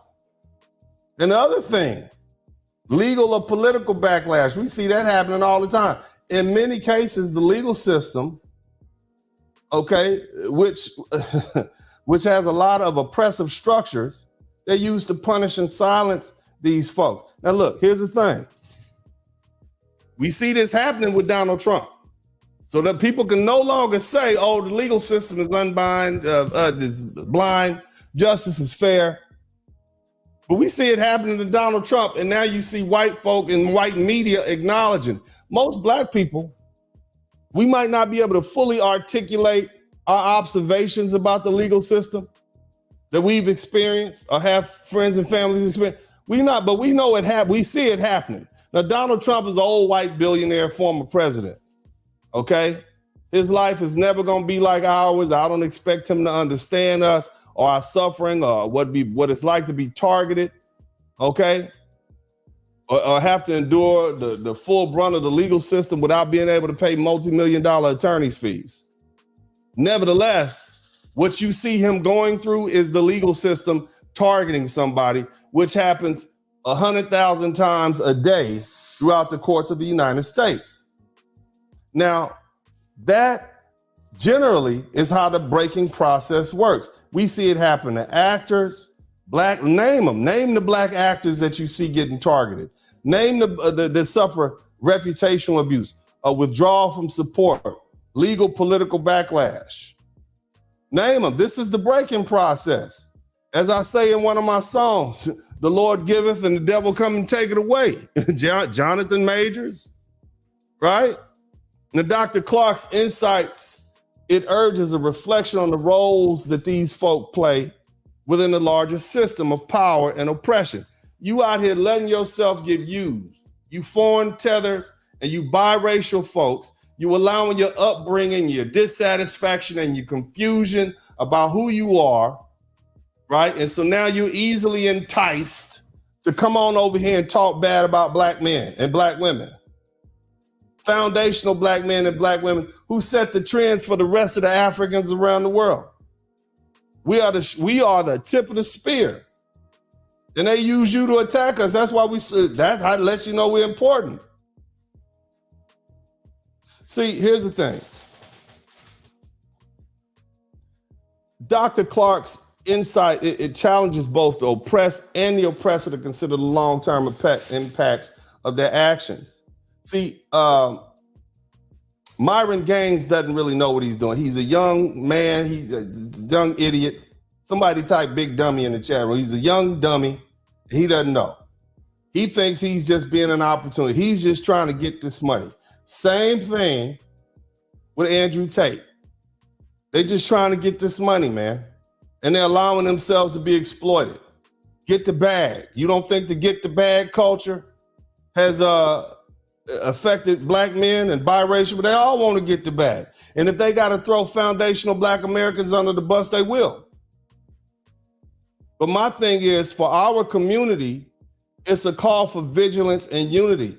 And look, we need. I'm here to encourage you to resist and recognize that you need to resist, and also not allowing yourself to be used as tools by this oppressive system. That's worldwide. And for people who are in power, this is a critique of your exploitive practices. And you all so-called you seeking justice and equality for everybody. Look at what you're doing. You using this big dummy over here, Myron Gaines, to do your bidding. And YouTube, you still let this man be on YouTube saying these horrible things. Well, you got rid of him, but he's still out there saying stupid stuff. Nevertheless, here's the most important thing, fellas. Somebody type integrity in the chat room. You can never sell out, man. You have to choose how you respond to your Negro wake-up call. If you want to play on that side, if you want to go over there, you want to play with them white folks, eventually you're going to get a Negro wake-up call. And your legacy is going to be determined by how you deal with it. And your legacy is going to be told by your people.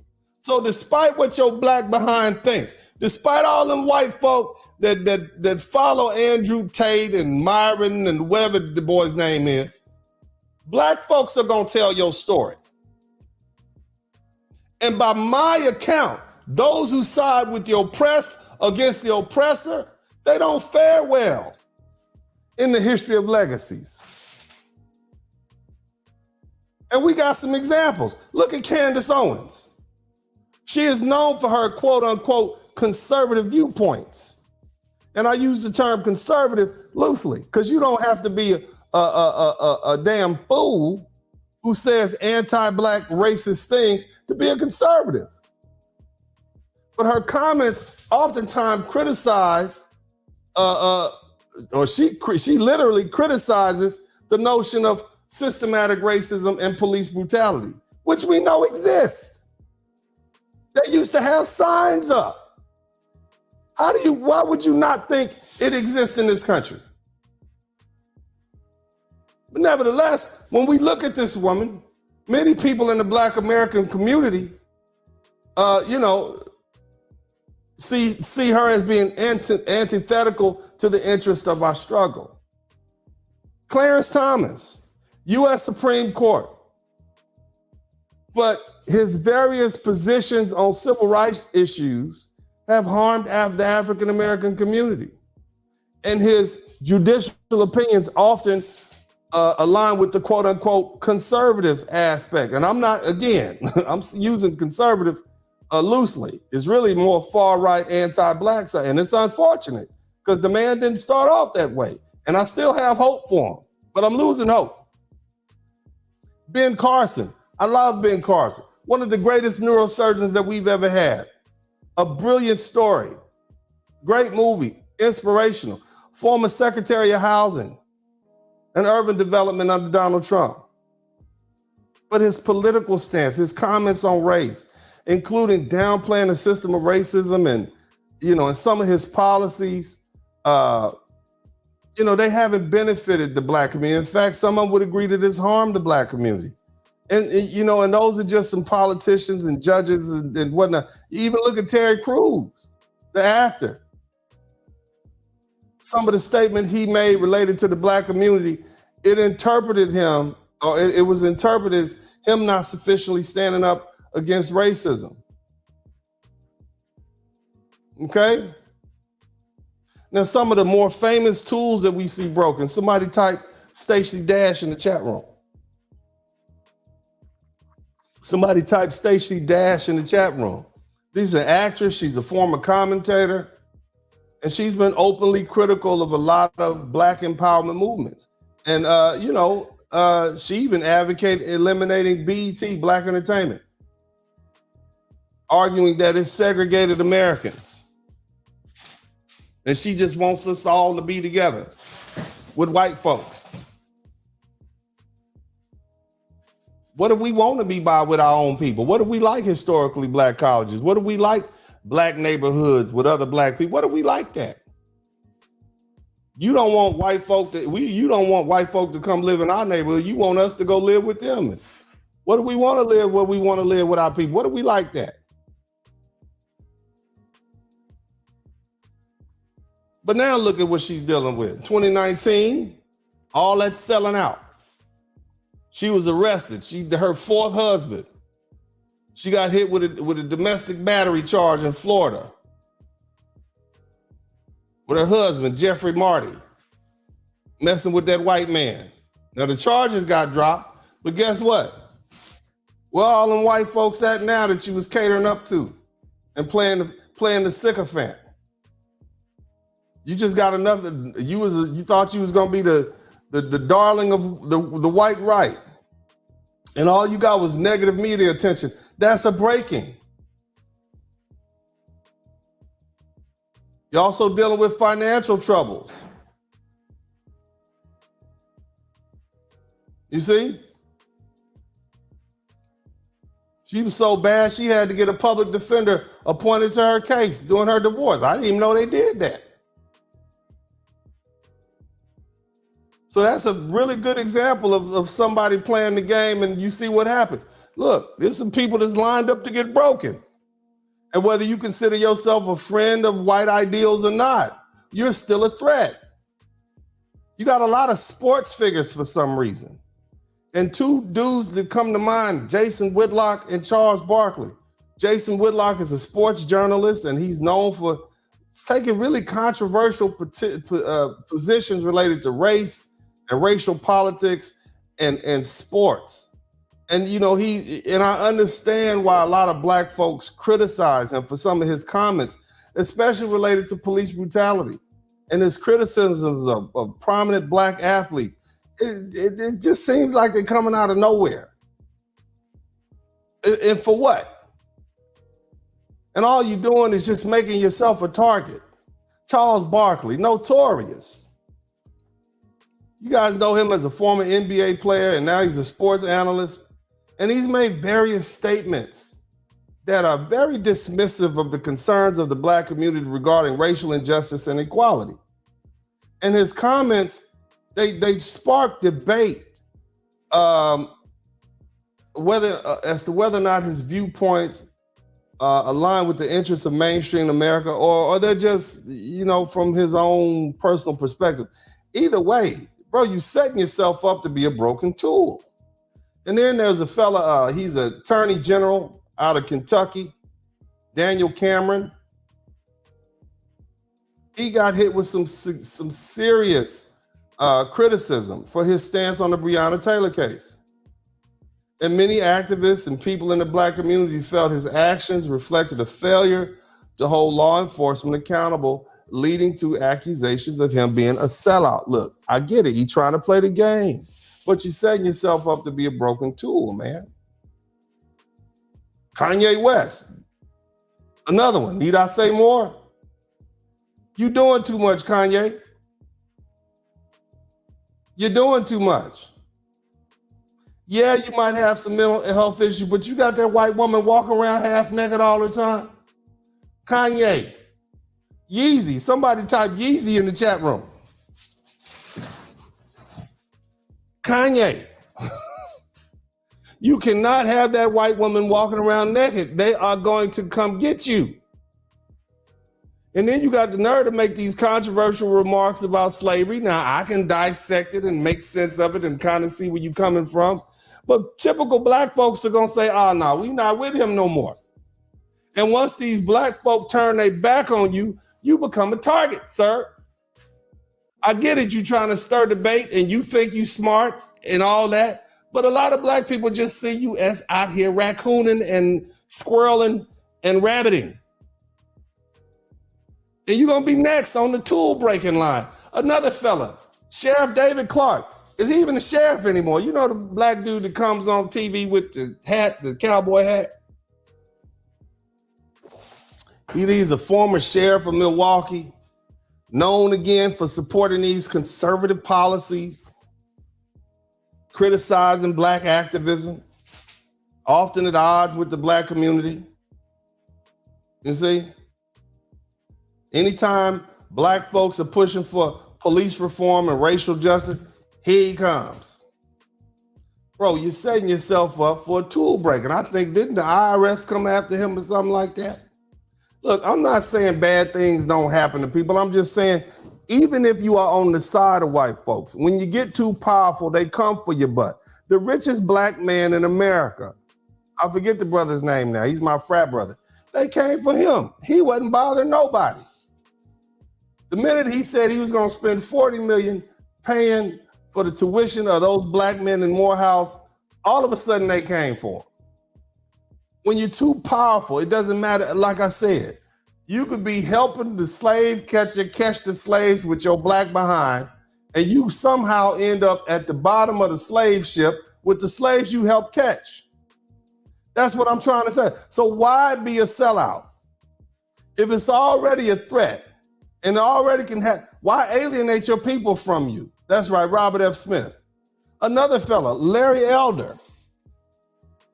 This guy's a conservative talk show host who ran for governor. And he faces a lot of criticism from his positions about systematic racism, which I guess he doesn't believe exists. And a lot of the issues, positions he takes are contrary to the greater interests of the black community. So my whole point is, family, look, when you turn your back on your people, you got to expect that your people will turn their back on you. Folks like Myron Gaines, you a foreign tether. Folks like Andrew Tate, you biracial. Y'all need to pick a side. We can't just keep letting you go out here saying these things and not be addressed. Here's the thing. Are y'all still with me? Let me know if you're with me. Hello? Y'all, you still here? I lost a lot of people. I know I lost a lot of people. But I think this is an important conversation. We've journeyed through some complexities of racial identity and the pressures that black people around the world face. You see? And the strength that lies in our shared experience. Remember, success, it doesn't require you to compromise who you are or where you come from, fam. Embrace your heritage, stand with your community, and being true to your values. They're not just noble choices, they're powerful ones. Let's be clear. Selling out, throwing our own people under the bus, these are not paths that lead to lasting respect or success or a legacy worth having. These are actions that betray our heritage and our future. And so as far as I'm concerned, I advise against such choices because history has shown us, me, you, that there's no positive outcome in abandoning those who look like you or those who share your struggle. The respect and success you gain by those activities, they're fleeting and they're hollow. So as we move forward, let's commit to building success by being leaders in our communities, champions for causes that are true to our identities. Let's practice integrity. Let's practice unity. Let's practice dignity and self-respect. Somebody type self-respect in the chat room. See, we rise by lifting ourselves up, not stepping on others that look like us. I need you black men to stay strong, stay focused, and remember that your integrity, somebody type integrity in the chat room. I want everybody to type integrity in the chat room. Old Myron from Fresh and Fit think we all dumb. Somebody type, all my good spellers out there, type integrity in the chat room. Our integrity is our greatest asset. See, integrity would have prevented black folk from selling other black folk into slavery, no matter what the price was. See, you can't buy me. Let me say that again. I want y'all to hear me. You can't buy me. There's no amount of money that you can buy with, because money don't move me. I'm interested in my legacy. I want you to hear me again. Uncle D, Dennis Sperling, is interested in his legacy, so you can't buy me. Money don't make me or break me. I've had hundreds of thousands of dollars at my disposal, and I would be up in my room, sleep, because money don't move me like that no more. I want to see the well-being. I want to leave this world better off for my people, better off for all people. And what's good for my people is good for everybody. I want to leave this world a better place for my children. That's who I am. That's why I could come to you every night and speak straight. You don't see me change with the wind. I support black men on this page because I know without strong, positive, law-abiding, upstanding black men, we don't have a future in the black community.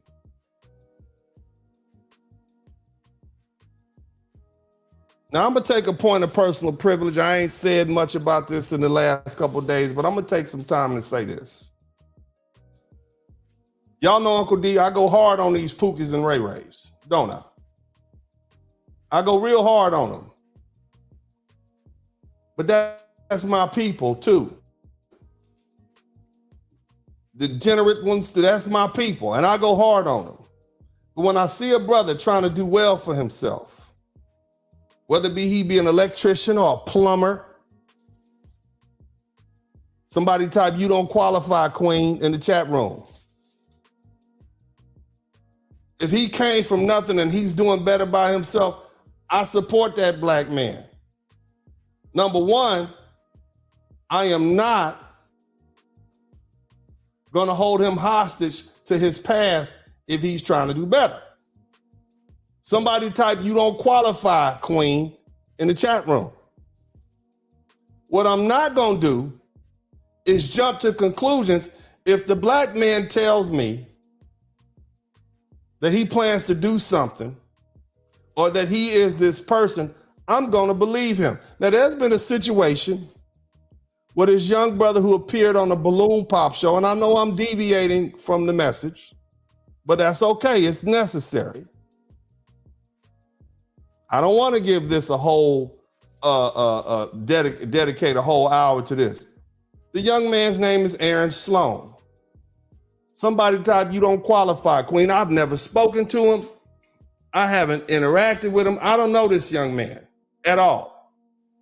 But the man came on the balloon pop show. Some women said some really nasty things to him. He responded to him. Each and every time he said, hey, you don't qualify, queen. Somebody type, yeah, I don't qualify, queen, in the chat room. Apparently, a lot of our lovely ladies took offense to that. And so they went out of their way to get him removed from his job.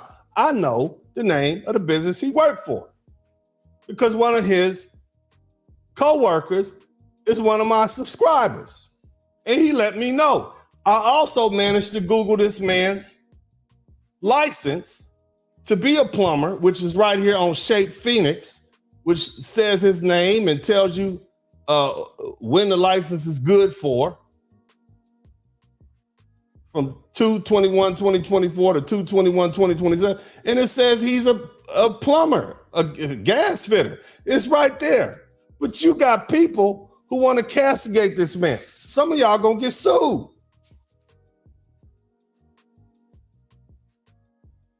You're off code. Just like Myron Gaines and Andrew Tate. I seem to be the only YouTuber on YouTube that's willing to stand up for this man. That's what I mean.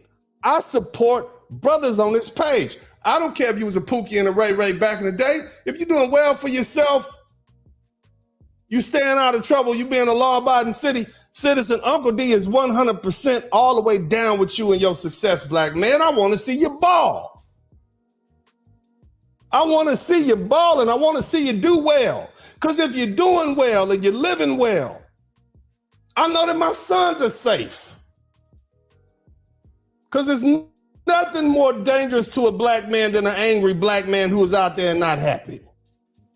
He's going to take his pain and anguish out on you. So of course I want to see you do well.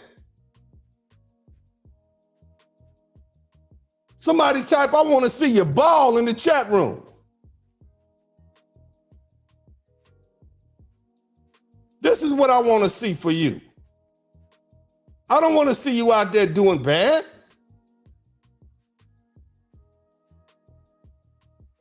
And I'm not going to be participating in disrespecting you. People kept saying, oh, Uncle D, you need to fall back off of that. No.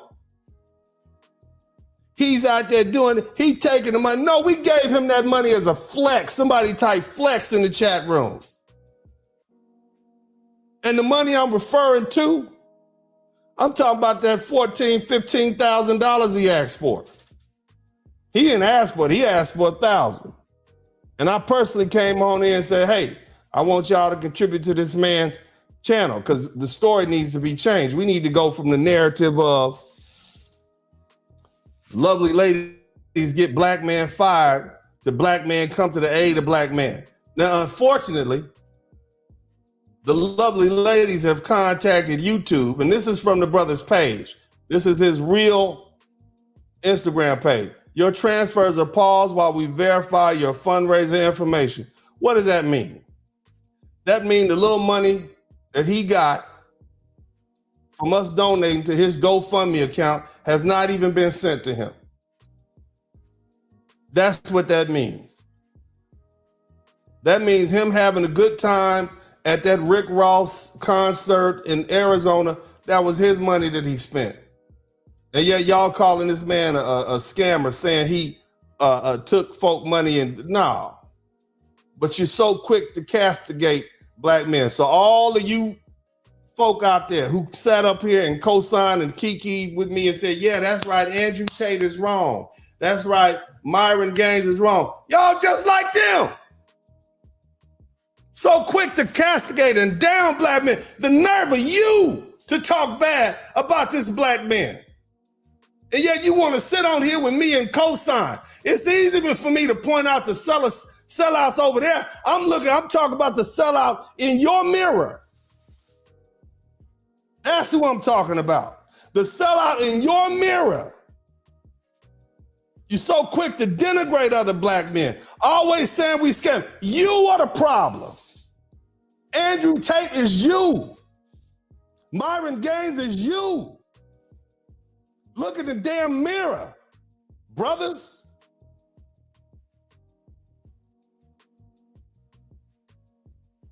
That's what you need to do. We got a young black man who loves black women enough to go on this idiotic balloon show. They disrespectful to him, and he still calls them queen. He gave what they was given. And now y'all want to tear him down. You black men want to help tear this other black man down. Because you want brownie points. And I'm talking to all you YouTubers who are listening to me. You're doing more destruction than you are helping. You're doing it for points. You trying to help destroy a man's life for likes.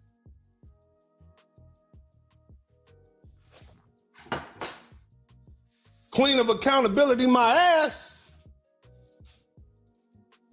There, where the money? You say he wasn't a plumber. You say where's the money? Huh? We seen his plumbing license. You said it, there it is. Somebody's gonna get sued. Y'all keep playing with these people. If that was my little brother or my son, you'd be getting sued.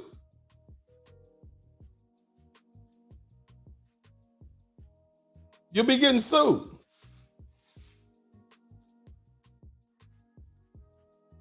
So before y'all talk about the sellouts overseas or the sellouts down in Miami and Fresh, if you look at the mirror, because all of you all lack integrity. If you're willing to sell your brother's reputation down the road and disparage him without having all the true facts, that's some real house Negro stuff. Because all you doing is fulfilling the white man's goal for you all, and that's destroying each other.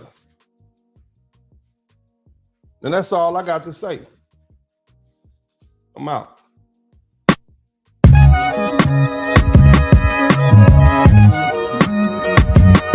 Dennis Berlin Podcast. Hit the like button, subscribe.